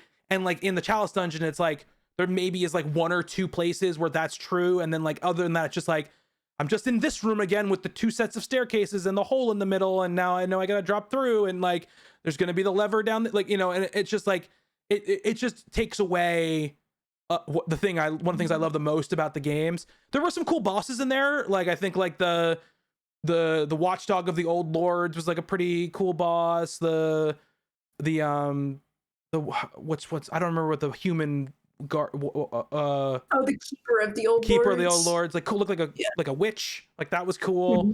Like I liked those bosses. Like you said, the Yarnum Queen is a really cool boss. The other thing too though is like you end up fighting like multiple of the same boss like in the chalice dungeons themselves. Not even like there are copies of the bosses from the rest of the main game, but there's also just like multiple times you fight the same boss in the chalice dungeons. And I just like, for me, the chalice dungeons were like the worst part of Bloodborne, and unfortunately they're the thing I did like the whole like last 10 hours I played Bloodborne, or whatever, however long it took me, you know what I mean? So it was like it was not as fun to do it, but I still loved playing the game. And like you said, Sam, it's a hard platinum again. Like the game is not easy, but it's not a hard it's not one of those platinums where it's like you have to do these crazy like objectives to like get a trophy. It's none of that shit. Different collectibles. Yeah. It's like, you don't have to do any of that. It's play the game. Yeah. You know? It's not even like, oh, you know, kill 4 enemies in 5 seconds. You know, none of that shit either, you know, where it's like so in that way it was not too difficult, I would say. Cody, are you still thinking you're going to go for it, or what do you think? Yeah, it's definitely a platinum I want to sit down and get. Because like I've played through the game like on 3 different characters, so, like that's easy. I'm gonna stop and like, you know, get the Ligarius wheel. I think is the only weapon I never got on my like first playthrough. So that's keeping that trophy from me. You gotta see that story play out. Yeah, and it's really just the chalice dungeons. Like that's like the one thing where I'm just kind of like I did that one on stream and I was like, this is interesting. I don't really know if I want to do this right now. So I'm definitely going to go back and like just hunker down and like use that guide you gave me, Sam. You know what you should do? You should just ring that beckoning bell and summon in some friends. Yeah. And we can that could be a good night. We have that some good hunters sitting here waiting. Yeah. You know, that's a good idea. I'd probably do that. Yeah. I'll put like a call out. Well, like, also, hey, one Saturday night, let's do this. Cody also didn't buy the beckoning bell until like 85% through their playthrough. I was like, Cody, go to the Insight Shop. You're like, what's the Insight Shop? I was like, Cody, you've been playing this game for 10 hours. Yep. Well, I didn't. I summoned some NPCs a few times, but they never actually were super helpful with the bosses. So, like all the main game bosses, I ended up beating without summons. A couple of the Chalice dungeon bosses, I had NPC summons tell me. Yeah. See, I think it was your playthrough, Bobby, I watched, and it may have been for Abridus that you summoned that dude. Yeah. And like, I think I remember being in chat and Alejandro going, just so you know, like when you summon somebody, it makes the boss like have more health. Yeah, it makes them harder if you summon somebody. Yeah. So if they die, it makes it harder. Yeah. Well, and like I feel like the Bloodborne bosses, like I said, have their choreography, and it's so well done that you just learn that and you do it, and it's great. And so like the summons aren't as necessary. But I'll say these Dark Soul bosses, they seem really generic, and like having a summons to help is just like fantastic. I love it. I will say the first time I ever faced the Amelia, back like 5 years ago or whatever it was, I summoned Justin and Nick, Cody, into the game because Nick was like obsessed with Bloodborne at the time. And we 3-manned the Amelia fight, and that was a lot of fun. It was especially fun because the only time you get invaded in Bloodborne, except for in that one spot in the nightmare, is when you summon somebody into your game. That opens you up to be invaded by somebody else. So I summoned Justin and Nick, and then this person invaded my game, expecting like, okay, I'm coming in against like this person and one other person, and it was on the way up to Vicar Amelia. So he like comes off of that like drop down you can do or whatever, and he drops down and he drops down and there's 3 of us standing there, and he just turned around and ran the other way. He's like, I'm not winning this one. But yeah, I don't think I summoned sometimes in Bloodborne, like in the main game. I don't know if I ever beat a boss with the person summoned. Sometimes I would summon them and just be like, okay, well I almost beat Abridus the second or the first Yeah, I think time I I remember faced that. her, almost the same way you did, Cody. Like this guy was taking up her like sight in the front. I just got in there, I was just hacking away, and it was like going down, going down. I was like, I'm just not gonna stop. She's not turning around, she's not fighting me back. But for me, for whatever Yeah. reason, when I was doing that, maybe because she wasn't backed against like the wall like she was for you, she was in the middle of like the arena. Like I'm sitting there, I'm like, I'm gonna do this, I'm gonna do this, I'm gonna do this, and then I was dead because she summoned the fucking magic laser. sky missiles, and they hit me while I was behind her, and I was like, no. She had like I don't know, like 10% health left, and then it took me another See, and I remember 15 that. times to beat her after that.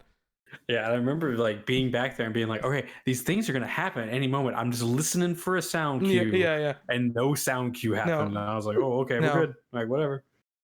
Cody getting stuck in it Abrius's butt. That's right, Alejandro. Yeah. We were talking about that.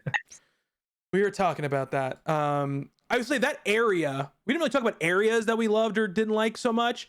The upper cathedral ward is like one of my favorite, I think, areas of the game. Just like look and feel, and like especially because I do really invest in the lore now. Like lore wise, it's like a super important area. So it's like, it was cool. Yeah. So I like that area quite a bit. I also think Canehurst, like, even though it is annoying at times, is like a super cool area because it just looks different than just about anything else in the entire game. What are some of your favorite areas, Cody? The Cathedral Ward, like Upper Cathedral Ward is also cool, but I like Cathedral Ward. It's one of those areas that, like, when I play through the game, I enjoy running around in, especially because like and it ties into like, it's like Cathedral Ward and like Old Yarnum I really enjoy, because like when you go into Old Yarnum, it's just like, oh, this place is fucked. And then you like learn like, oh, it's because they burned this place to the ground. And like it's just a cool like area. But like I like and like you guys saw in that playthrough I was doing the other day, is now like my route through the game is like kill Gascoigne, go to Bloodstar Beast, kill him, go through the elevator, and like get around behind that gate in Cathedral Ward. So I never have to buy the 10,000 emblem thing. And that's how I do Amelia. I just love doing that run. Like it's just like really cool to me because you're dropping down, you get to that door, you open it, and you see the what's the dream, the Hunter's Dream, what is this based off of? The old Hunter's Workshop. And then you just make your way back through to the Cathedral Ward, and it's like, it's just a cool run that I've done like 4 times now, and I just love it every time.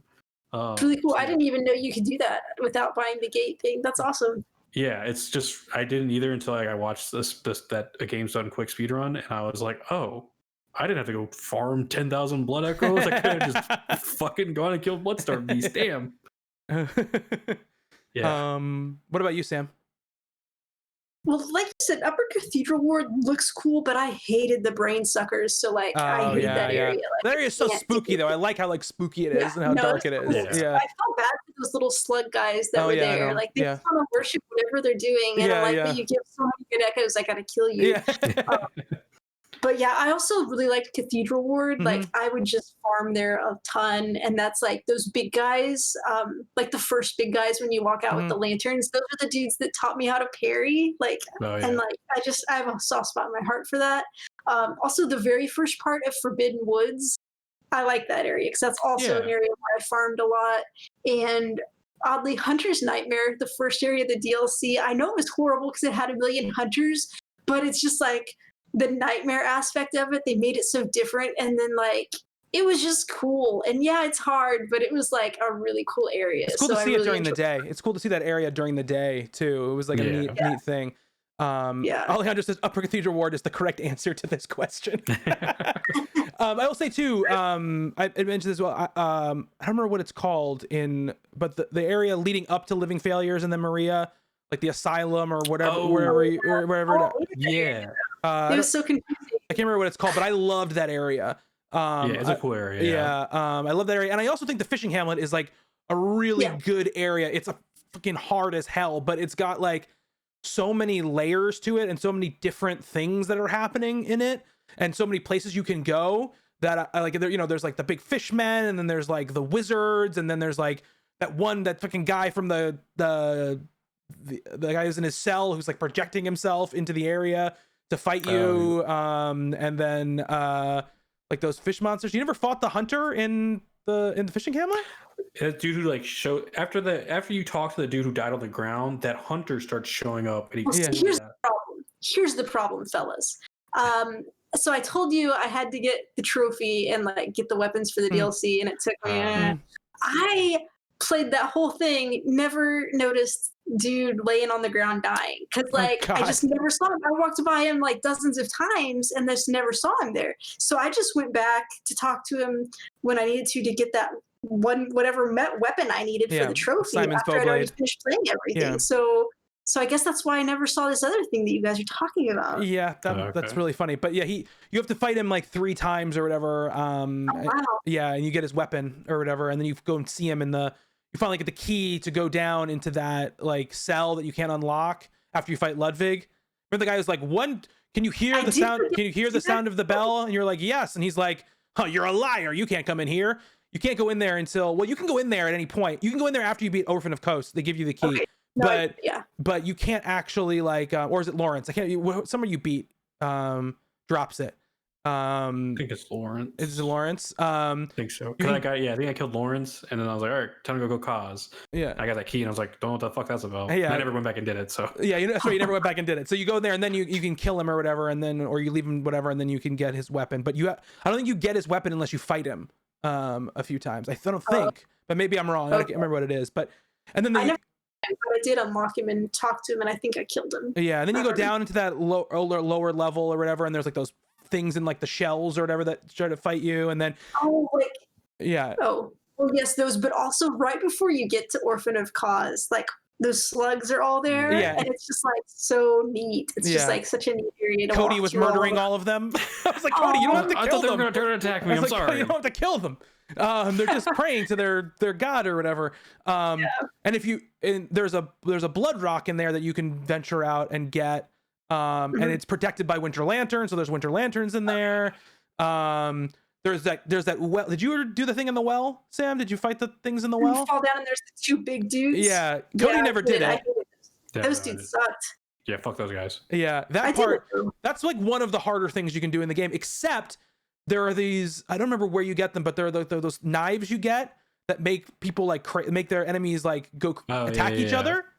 Like the shaman bow, the shaman knife or whatever. If you throw if you throw those at those 2 guys, they just fight each other, and they like kill each other, and it's neat as fuck. And then Fishing Hamlet. Like once I learned like some of the story stuff, Fishing Hamlet is definitely a very cool area. I definitely enjoy it. Yeah. Because that's where you get one of the that well is where you get one of the best like blood tinge weapons in the game. If you're running a blood tinge build, that's where you get Maria's weapon. I forget what it's called. And that's where you learn that after what happened. So like the fishing hamlet is sort of like a mirror almost of what happened in like old Yarnum, where the church came and like fucked up this town. Gurman was there. He came in and fucked up the town, like trying to get to Kos or whatever. And they like basically killed a god and like destroyed this town. And Maria is so like sickened by what happened, she like splits from Gurman, throws her weapon into the well, and takes her place like guarding the area in the Astral Clock Tower. That's why she's in the Astral Clock Tower. She's guarding the fishing hamlet. She doesn't want people to get there because she doesn't want more people to mess with. That's what that was like in life. That's what happened. And then the nightmare, she's dead, so it's like a horrible like mirror of her life or whatever. But like you're supposed to think like she killed herself basically sitting in this clock tower like guarding like the entryway into this place. And that's like where you find her when you get to the clock tower. See, I didn't understand any of that. I thought she was a bad person because I thought she was experimenting on those nuns and using them for their blood. No, she's the one who's like those experiments were already happening. The point is that she's there to kind of like protect whatever's left. Like basically like. Well, why did I fucking kill her? But she was a good person. Like I don't understand. This. She's like one of the truly only good people like in the game. Like she's one of the only truly good people in the game. But at that point, like you're doing what you have to do. Like you're not really like she's dead already. Like she's in the nightmare or whatever. So it's not like you're and she's sort of like this because like she swore never to fight anyone again or use blood magic again. and she's doing it in that fight with you because like she like it's like the nightmare like version of her or whatever. And a lot of people like interpret that like when you kill her that like you're freeing her from this like curse, like this curse that she's been, because you're coming there to set it right, to be honest, like even though you like that's kind of why you're not there for the same reason that the church went there in the first place.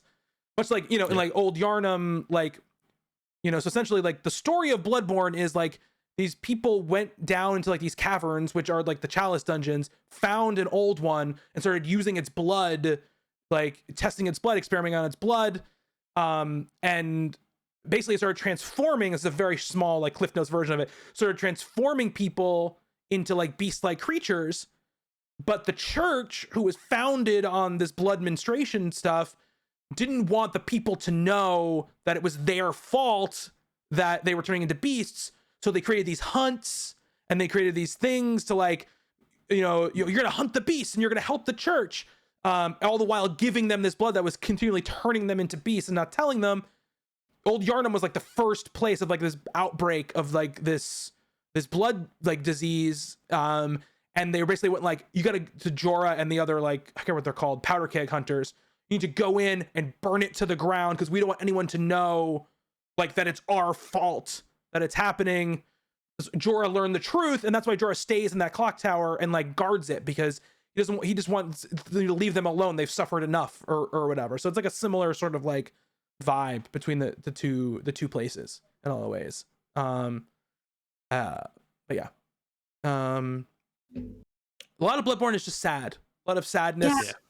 There's nothing happy in it. No, there's no happiness. The only happy ending is you decide to let Gurman kill you so you can like live the rest of your life out like as a normal person. You die. Don't you just die out in the street when you wake up? No, you're waking up out of the dream. Basically, you're becoming like Eileen was. Oh. Like Eileen. Oh, yeah. The idea is supposed to be Eileen, like the crow, was once a hunter like you, and she chose like the submit option to Gurman. So she was born again as like a normal person. That's why she can die. That's why she's outside like dying. She's a hunter of hunters because she knows what happens when hunters get like too crazy with like too blood drunk. See, that's so weird. Like I watched that and I thought that I was waking up in the street just to die. No. That's so like okay. That's like the very Lovecraftian like it's better for people to not know things sometimes. You can live in peace and live happily, but if you go too far, if you know things you're not supposed to know, it can't ever end happily for you. Yeah. Eileen's story is also fascinating. Eileen's story is also very fascinating. Eileen's story, Gascoigne's story is fascinating. Like I could talk for like another 7 hours about the lore of the game, because he's Father Gascoigne, but there are no fathers in the healing church. So he's not from Yarnum originally. He's from somewhere else. So it's like an interesting, like, they also think that he's sort of like maybe a link to like the From Software universe being somehow connected. Like he's from more of like a Dark Soulsian like land. He's come here. Also like the Ashes in multiple games. So they're obviously in the same universe somehow. Yeah, exactly. And there's like stuff in the Chalice dungeons which also like kind of hint at like a Dark Souls type thing, including having the only false wall in the entire game is in a Chalice dungeon, which is like nuts. Oh yeah. No mimics, thank goodness. I didn't need to worry about that. While we're on the subject of the endings, so there are 3 endings, and so like one of my questions is like, for your character, what is the ending you probably would have liked your character? Because like I think what most people would think of is when you start the game, you're getting a blood transfusion, and like it's kind of implied that like you have something wrong with you, so you want this blood in you to heal you. Mm-hmm. And so, do you think your character would have just like liked to leave the dream? Would you have killed Gurman? Would you have killed Gurman and the moon presence? Like because we went to the game and like we all knew there's 3 endings. Mm-hmm. But what is the ending you ultimately would have liked to have done? When I started the game, which is why I fucked it up and had to do a new game plus. Okay. I would have chosen the ending I just said. The submit ending. The other endings seem terrible for your character. You have to either become Gurman basically and be like this like slave to this moon presence, like, and basically trick hunters into giving up their lives over and over and over again to like for this like pointless quest that they're going on, or you become like a slug creature. You become a great one. Yeah, the great ones don't seem very happy though. They all seem very miserable. Yeah. Yeah, true. Yeah. Yeah. See, I didn't think there were any happy endings until you explained to me that I don't actually die in that one. Yeah. Which I guess I would probably pick that one, I guess, because I don't want to be trapped as Gurman and I don't want to be a slug. Yeah. See, I think I would pick the slug one because I think that's the only way we open up to a Bloodborne 2 because there's the other great one out there. There could always be another great one out there, Cody. There could always be that we don't know about. We don't know about. Funny thing, I watched that video. I watched this video I told you that was like comparing the Japanese translation to like the American translation and what was in the game. Yeah. That note at the beginning that's like handwritten scrawl, seek pale blood to transcend the hunt. That's like right at the beginning. In the Japanese version, it says in your own handwriting, like written in your handwriting, seek pale blood to transcend the hunt. So in fact, I don't think you're coming there because you're sick. I think you're coming there because you know there's something wrong and you're coming to fix it, but you know you're going to lose your memory when you go through this process. That's what I think is actually going on, because pale blood is the moon presence. Apparently, that's like what it like. That's one of his names for the moon presence. It's the pale blood. So I think that's why the hunter is why you're there. Like you're there because you know something's wrong. You know something's going on for whatever reason. I don't know how you're connected to it. But you come and get indoctrinated in this thing to do what you end up doing. So okay, yeah, that could yeah. I mean, that's what I think. That's what this video says anyway. Go ahead, Sam. Regards to Bloodborne 2, I was thinking the way it could happen is, it checks to see if you've got a save file from the first Bloodborne that you can pick that you want to carry over. And if you do, when you load in and first meet Gehrman, it's actually your old character. However, you made them in the character creator, and you have to like make a new character to come in, and like you've gone to some new location because the blood sickness has spread. So I feel like that's definitely a way they could do Bloodborne 2 and like keep it going. I mean, all the Dark Souls, I'll tell you right now, just to spoil it for you, all the Dark Souls games have like a very like, this is the ending, and then there's another game. So like, like the point of Dark Souls, like, I have to relink the fire, and then you relink the fire, and it's, the fire went out again. Like, so there's like there's stuff that definitely like could happen. In fact, the whole third game is like all these people link the fire, and still everything's still fucked up. So like they come I'm not something. clear on any of the lore, but it always seems very cyclical. It's very cyclical, like, yeah. It's happening. So I mean, if you're gonna learn the lore of one of the games, Sam, Bloodborne is one to do it because it's a much more compressed amount of lore than Dark Souls. There's just like a lot. Yeah, it is a lot. It is a lot. It is a lot. I would love to see Cody. One of your questions on here, right, was like, do you think we'll ever see a Bloodborne 2? And Meg's asked, would you still want to see a Bloodborne 2 if it wasn't made by From? What? Megs, why?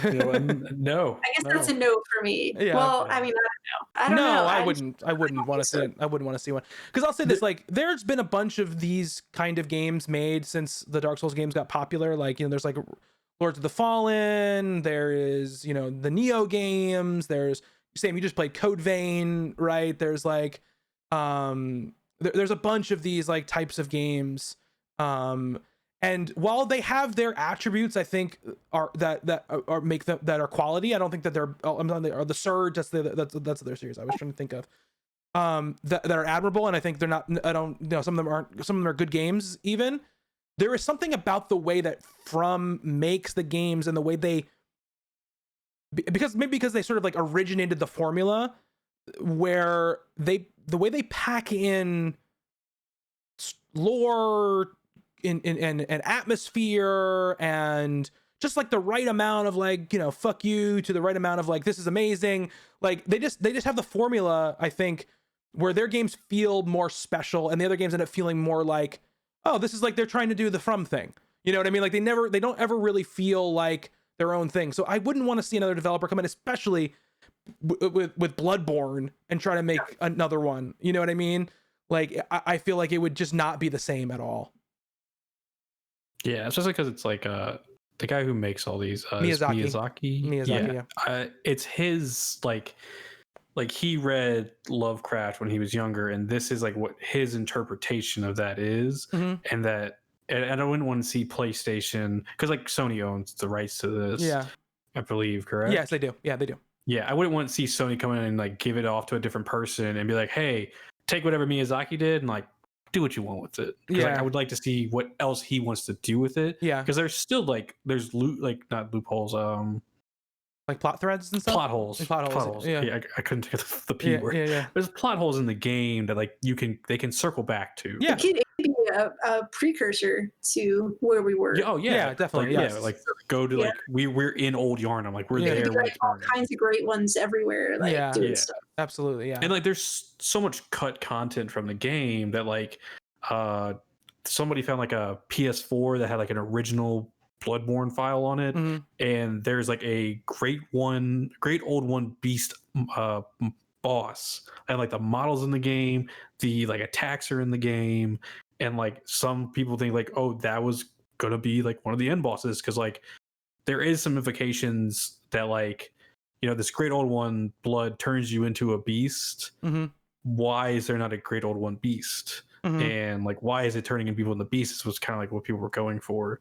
And yeah, so I wouldn't want to see Sony hand this off to somebody and we would not get to see like what Miyazaki and what From Software do with the game. And I just want to say, like, the creature designs for the bosses in Mhm. this game are so great and Very just good, like yeah. so inventive, and some of them are so disgusting. Yeah. Like the one reborn is Mhm. like the grossest Oh. thing ever. Yeah. But they're just awesome and amazing, and I love them. Yeah. When I So- was playing the game originally, like I had my buddy at work who didn't play the games or whatever, but like loves like horror and stuff like that. I would just every time I'd get to a boss, I'd come in and be like, I'd like take a picture on my phone of the boss and go, look at this shit, look at this thing, you know. He'd be like, oh my god, that's so sick, and I'm like, yeah, it's crazy. Yeah, no, the creature design, all that stuff is all like top notch with them, and I think, yeah, I mean, look, if like what the fuck are they called? The people who just remade Demon Souls. Bluepoint. Bluepoint. If Bluepoint's come in and like remake and remaster Bloodborne 1, and just make it look all nice and run at 60 frames a second and be 4K, great. Like, because like you're just basically putting a coat of paint on top of an already great game. But if From's not gonna make it, I'd rather just see whatever the next thing From is gonna do rather than just a name that I like, you know, be on a game that's not the same, you know. It's one of those things where it's like, man, Bloodborne is such a good game. I never want to see them like make a sequel because it's so perfect. But it's also like, what could they do if they made a sequel? Like, what could we see next? It's like one of those like lines you got to ride. Yeah, it's hard for sure. I trust that they could do something awesome with it. Yeah, I mean, I've played all 3 of the Dark Souls games, and like I've seen them do some cool stuff. Like I didn't care for the first one as much, and then like I've just seen it grow into great stuff. So I'm like, yeah, they could definitely do a really great Bloodborne 2. Yeah. The really funny thing about those like early Souls games is like you get to a boss and it's just like the boss is just like 2 words that describe what the boss is. It's like There's so many it's types of demons. Yeah. Like this demon and that demon. Yeah. Armored It's not even spider. Dark Souls, it's Dark Souls. Like Tower Knight. I'm like, you guys got way better at naming bosses when I was like, as I got farther on. Meg said, but guys, then we can get the Miyazaki cut of Bloodborne 2. Oh gosh. And we said, restore the Miyazaki verse. And now Alejandro just says, all I can think about is Studio Ghibli and FromSoft collab. Which would be something.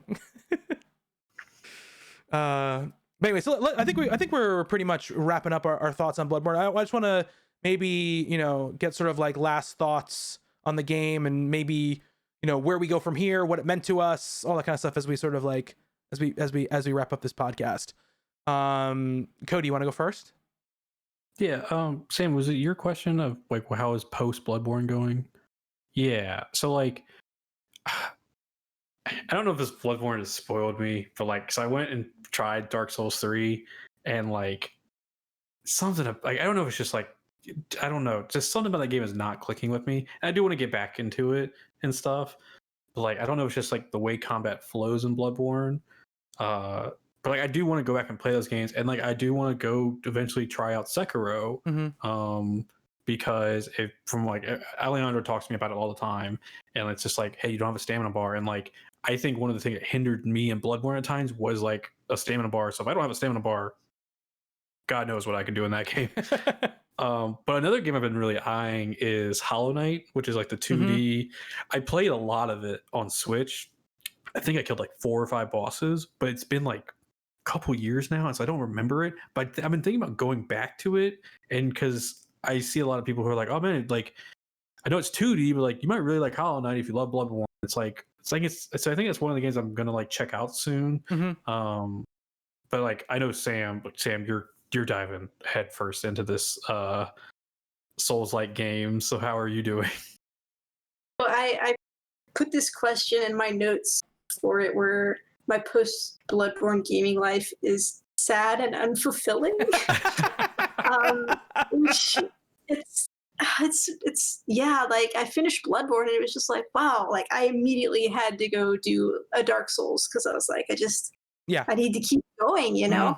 So I played Dark Souls 3 and I liked about half of it. Like I really liked it. And then my problem with it, which might be your problem as well, is I never really adjusted to the shield and blocking, which I think is important to your enjoyment of that game. Yeah. And so I didn't enjoy the last half of it as much, but I did finish it. And that's when I decided to take a break. I did Code Vein, which had its ups and downs. And I was like, all right, I'm just, I was trying to take a little break. I haven't been playing Apex, you guys. Like, there'll be days that go by, like 2 or 3 days where I won't play Apex, which if you know me, that's just weird. Like, I'm not playing Apex every day. And like, all I want to do is play like this type of game. It's just satisfying in a certain way. So I started Dark Souls, but I played about 10 hours and I didn't care for it because like it's older, it's got some issues, it's fine. So I was like, you know what, I'm just gonna take a break. I Googled games that are like Soulsborne but not as hard, and Dragon's Dogma came up, and it was like, okay, my phone just tried to Google that for me. Thank you. Dragon's Dogma was on sale for like $10. I'm like, okay, I'll try it. And I got it and I played a few minutes and I was like, this is okay, this is different, this is fine. And then like the first quest is like, go gather some flowers and bring them back to me. It's got that part of it. Yeah. Yeah. Like, From doesn't do this bullshit to me. I'm just like, and so I stopped. I played 30 minutes of the game and I haven't gone back. I was like, okay, I need to try this Dark Souls 2.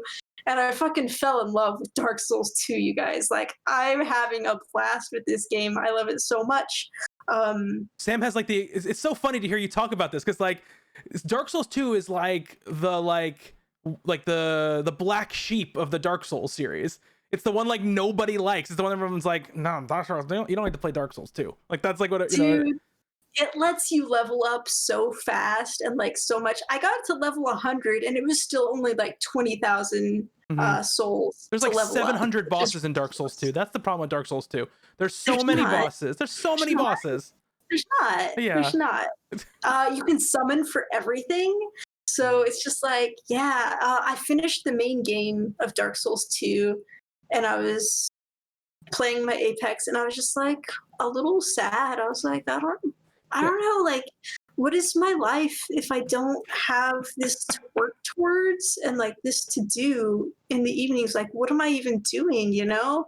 And so that's why I say it's just kind of sad and unfulfilling because I don't know, man. There's just something about these games, even when they make me angry and even when they're really hard and even when I have to like take a break because I'm too angry about it, you know?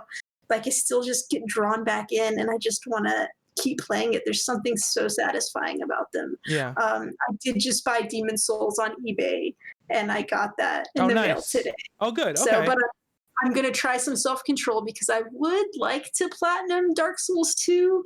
But I've just got to finish a couple of New Game Pluses on it because I've got the rest of the stuff. So we'll see how that goes. I made a new friend today because, like, I'm telling you, I summon like all the time in Dark Souls 2.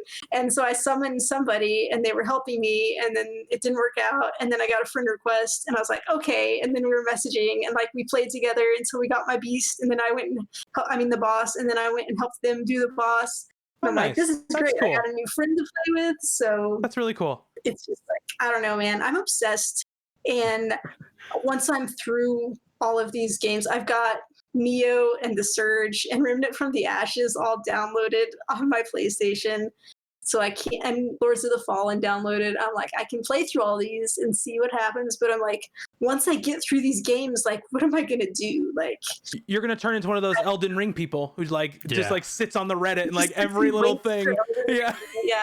I mean, I want to try Sekiro. There's rumors that it's going to be on PS Plus or Game Pass, so I'm Okay. waiting and hoping that it is, because I really want to try that one, but I'm afraid that it will be too hard for me. It's very hard. Because, like I said, my bread and butter is over leveling Yeah. and asking for help, and Yeah. those are the two things you can't do in Sekiro. So Yeah. we'll I mean, see. like, I also, sorry, Sam. No, go ahead. Go ahead. Sorry. no, go ahead. Go ahead. I was gonna say, You go ahead. Luminous Sky in the chat said that Sekiro is a totally different beast, and if you can't parry, it's GG. Basically, it's over. And Meg says you have been saying when you're playing Apex that you just want to play more Bloodborne. So yeah. Yeah, man, it's just, I don't know, man. It's something that gets in. I've got this soul porn addiction that's happened now, and I don't know what to do about it. Yeah. So I get regular games, I still enjoy Apex, but it's just like, I don't know. I just choose to play these other games more now. I don't know what's gonna happen. It's weird, scary. It's one of those things where like lately I've been like, I was like, oh man, I want to play Marvel's Avengers, I want to play Destiny, we play Apex like almost every night, and in the back of my head I'm like, but I could also be playing Bloodborne right now. I could be working on a build, I could be doing this. It's just like it's such a good game because it makes you want to keep going back to it. Yeah. It's crazy. Kind of the weird thing for me is like, I don't feel a strong urge to replay any of these games, really. Like, I finished it and it's like, it was great, but like, I don't know that I just want to go back and replay it. Like, seeing you play through Bloodborne did get me where like, oh, I want to play some more, but now I'm like, no, I mean, not really. I don't really want to. I want the new experience. I would love to have it completely wiped from my mind so I could play it fresh again.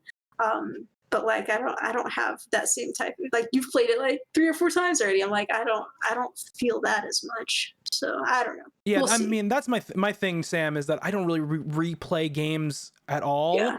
Like, I'm just like, okay, what's the next thing that can give me like the same sort of vibe? And so like the fact that I even did, like when I was doing my platinum run on Bloodborne, I saved one of the endings for like a full replay through. The fact that I even did that is like it's like way out of my like usual like personality. You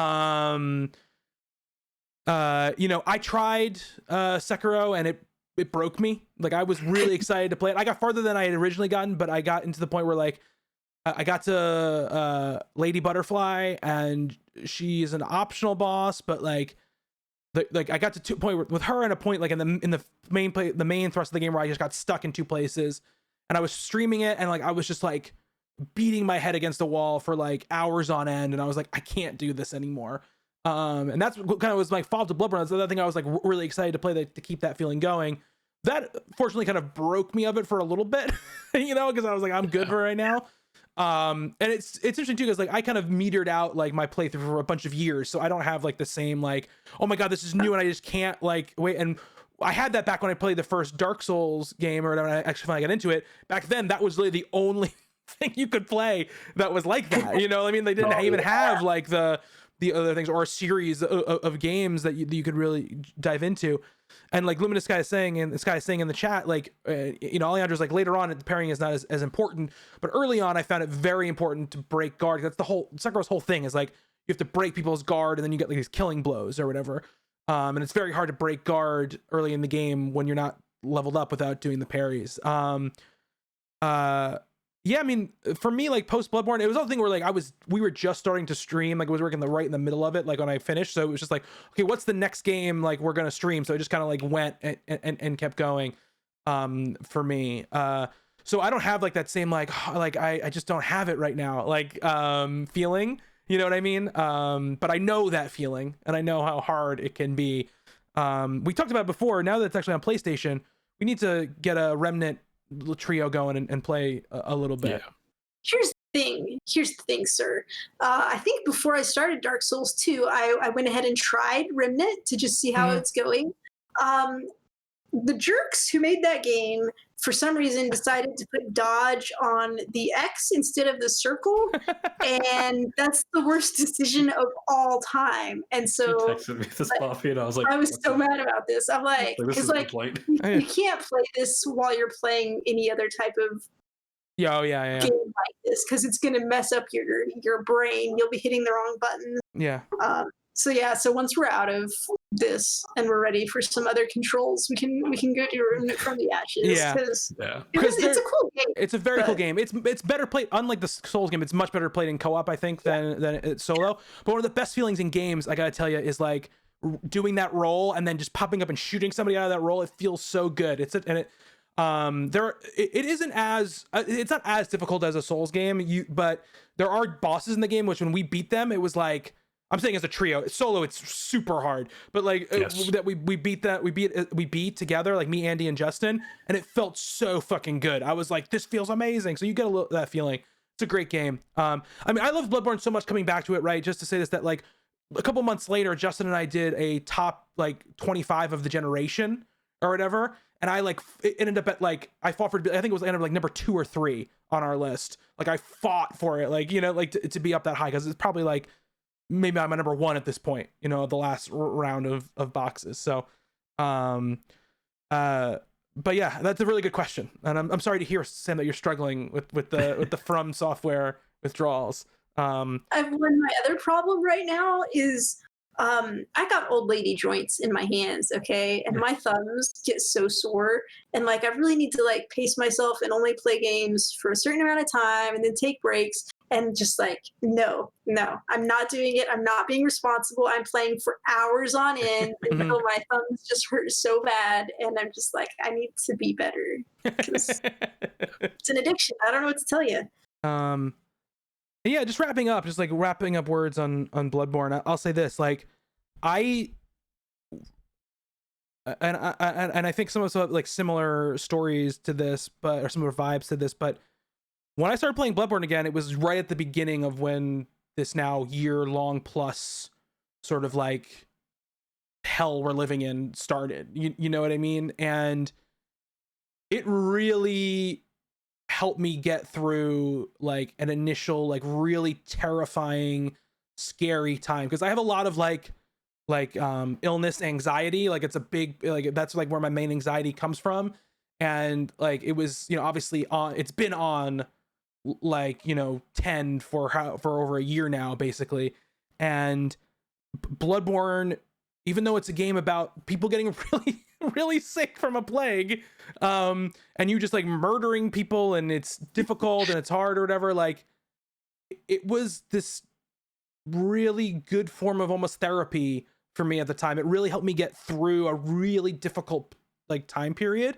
And that's really what I miss, because I don't feel like I have that right now. And I feel like, obviously like this sustained long of what we've been going through is going to degrade everyone's mental, like, and mental health. But like going through like a really like, it comes in waves, and I've been on another wave of it recently. And I don't have that thing that's like helping me the way it did. And like and I never expected it to be that. I just be like, oh, this is a game I'm going to play.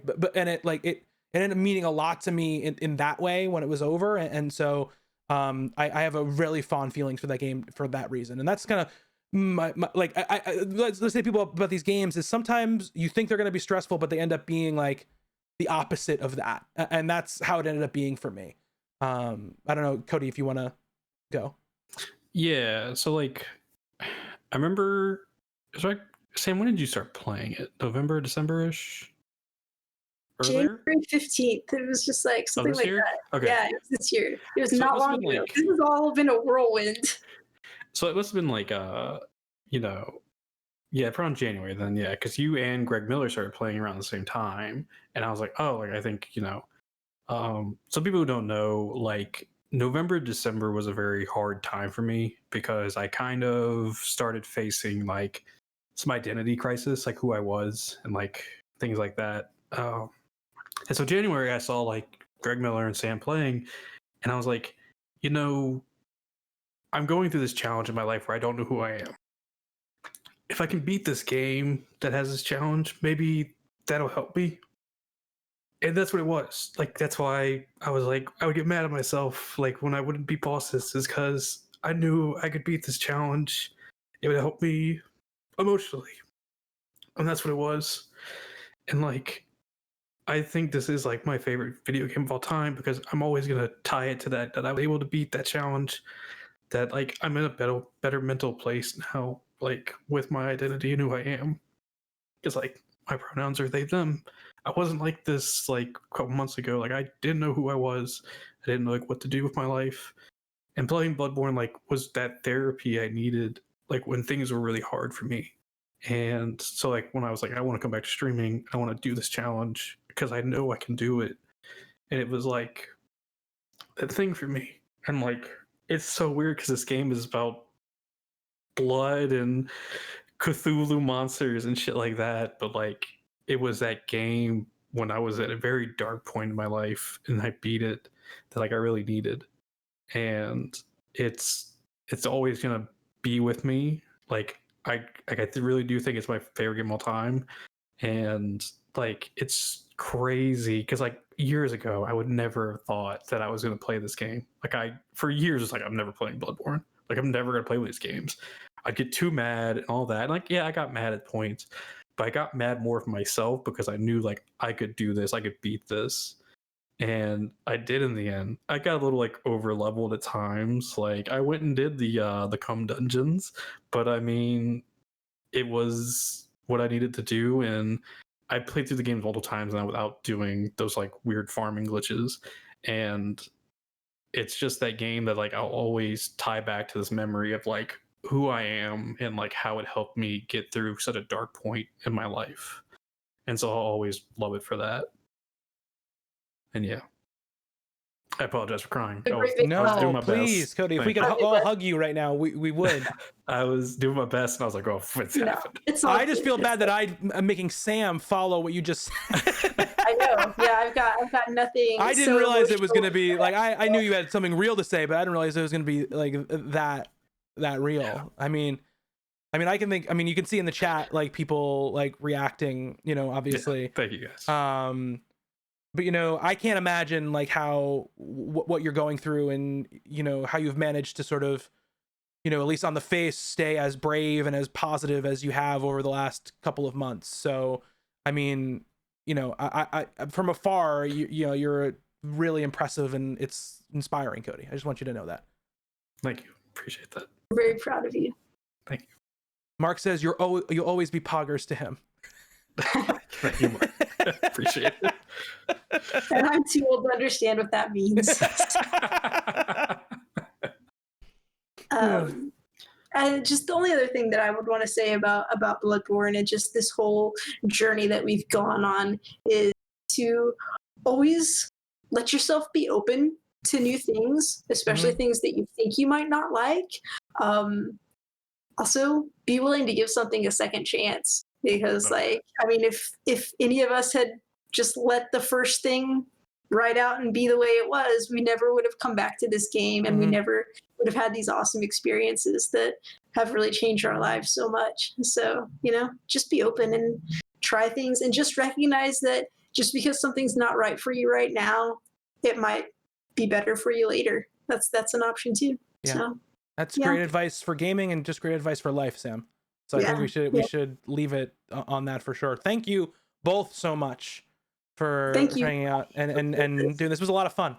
It's a lot of fun. Yeah. Thank you. It was a lot of fun. I will we'll say do it again when Bloodborne 2 comes out. exactly. Bloodborne 2 comes out 6 years after Bloodborne 2. We'll do another one of these. I'll be 50. It'll be great. It'll be a good time. Do want to say, I just want to say in the background, just for people not like, there was like a list of questions here that Cody and Sam put together for this thing, and the two of them, way better than me, seamlessly went between those questions without actually asking the questions. It was very good. I just want to like, these are the behind the scenes you don't see when this kind of stuff is happening. I'm looking at this doc. I'm like, okay, I'll ask this next question when we get to it, and at the end of Sam's answer, she basically like rolls into the next question, and I want to say that was very impressive, both of you. We did this for a few months, you know. We didn't didn't talk about the music, but the soundtrack to this game is awesome. Oh, Just yeah. go listen. Definitely. Because they're all good songs. So just Yeah. go listen to it. It's great. Yeah. 100%. I was saying they podcasted before. I know they podcasted before. I'm not saying that. I podcasted with a lot of people for a long time. Okay, I did one podcast for like 8 years, and it was never that fluid. So I'll tell you right now, that's not just like you did a podcast together type of thing. Bloodborne is just in our blood. It's true. And It's true. It's true. I think we transcended the hunt tonight. I'm gonna wake up tomorrow fresh and ready. I'm gonna wake up tomorrow a great one, Slug. So Yeah. That doll will be holding you in her arms, though. That doll will be holding you. Are you cold? It's a very nice Are you doll. cold? Yeah. The nice doll who was in the. We didn't talk about how creepy Gurman is. We didn't even talk about that because he made a doll that looked like what's her name, Maria, and kept it with him for like eternity or whatever. And then the first time you talk to him in that game, he goes like, "Man, she's not good for much else. Not she's good for talking, but she's good for other stuff." And I'm like, this man is gross. Yeah. Kerman's a weirdo. I mean, he's probably been trapped in there for who knows. Yeah, how he's long. a bad time. He's a slave to some great one. He has no whatever, but like still very creepy. Anyway, maybe Cody and I one day will do just like a lore podcast where we just get into the lore deep and talk about all the nerdy lore stuff. Yeah. There'll be part 2 of this Bloodborne retrospective. But so again, I cut off my own ending. Thank you, Sam, and thank you, Cody, for joining on Miss Adventureland. It was really great to have you. We'll do this again, not 6 years from now, sometime sooner than that. Well, hopefully like Elden Ring, we all enjoy. Elden Ring, yes. I mean, you follow George R.R. Martin's track record. I'm sure it's coming out very, very soon. Sam, why don't you tell people if they want to get in touch with you and ask you questions about Bloodborne, where they can do that? On Twitter at SKSUVAK. And it'll be in the show notes if people want to look it up there. And Cody, where can they find you? I'm on Twitter at Cody A Luke Goblin, all one big thing. I stream at twitch.tv/A Luke Goblin. Getting back into it, and Bloodborne was that game that kind of got me back into it. So I appreciate anybody who follows me there. Yeah. And obviously twitch.tv/Misadventureland for me this weekend. I think I'm playing Dead by Daylight on Sunday. I might go back to I got back into Demon Souls the other day, and I might just want to like roll back into it and not get myself like cold on it again. So it might change to Demon Souls. We'll see. We'll call it on Sunday. And you can hear all the other podcasts on this feed. There's gonna by the time you listen to this, there's a whole WandaVision retrospective. There is a Zack Snyder's Justice League review, and now there is a Bloodborne anniversary chat. Check those out. But until next time, be good to one another. Later.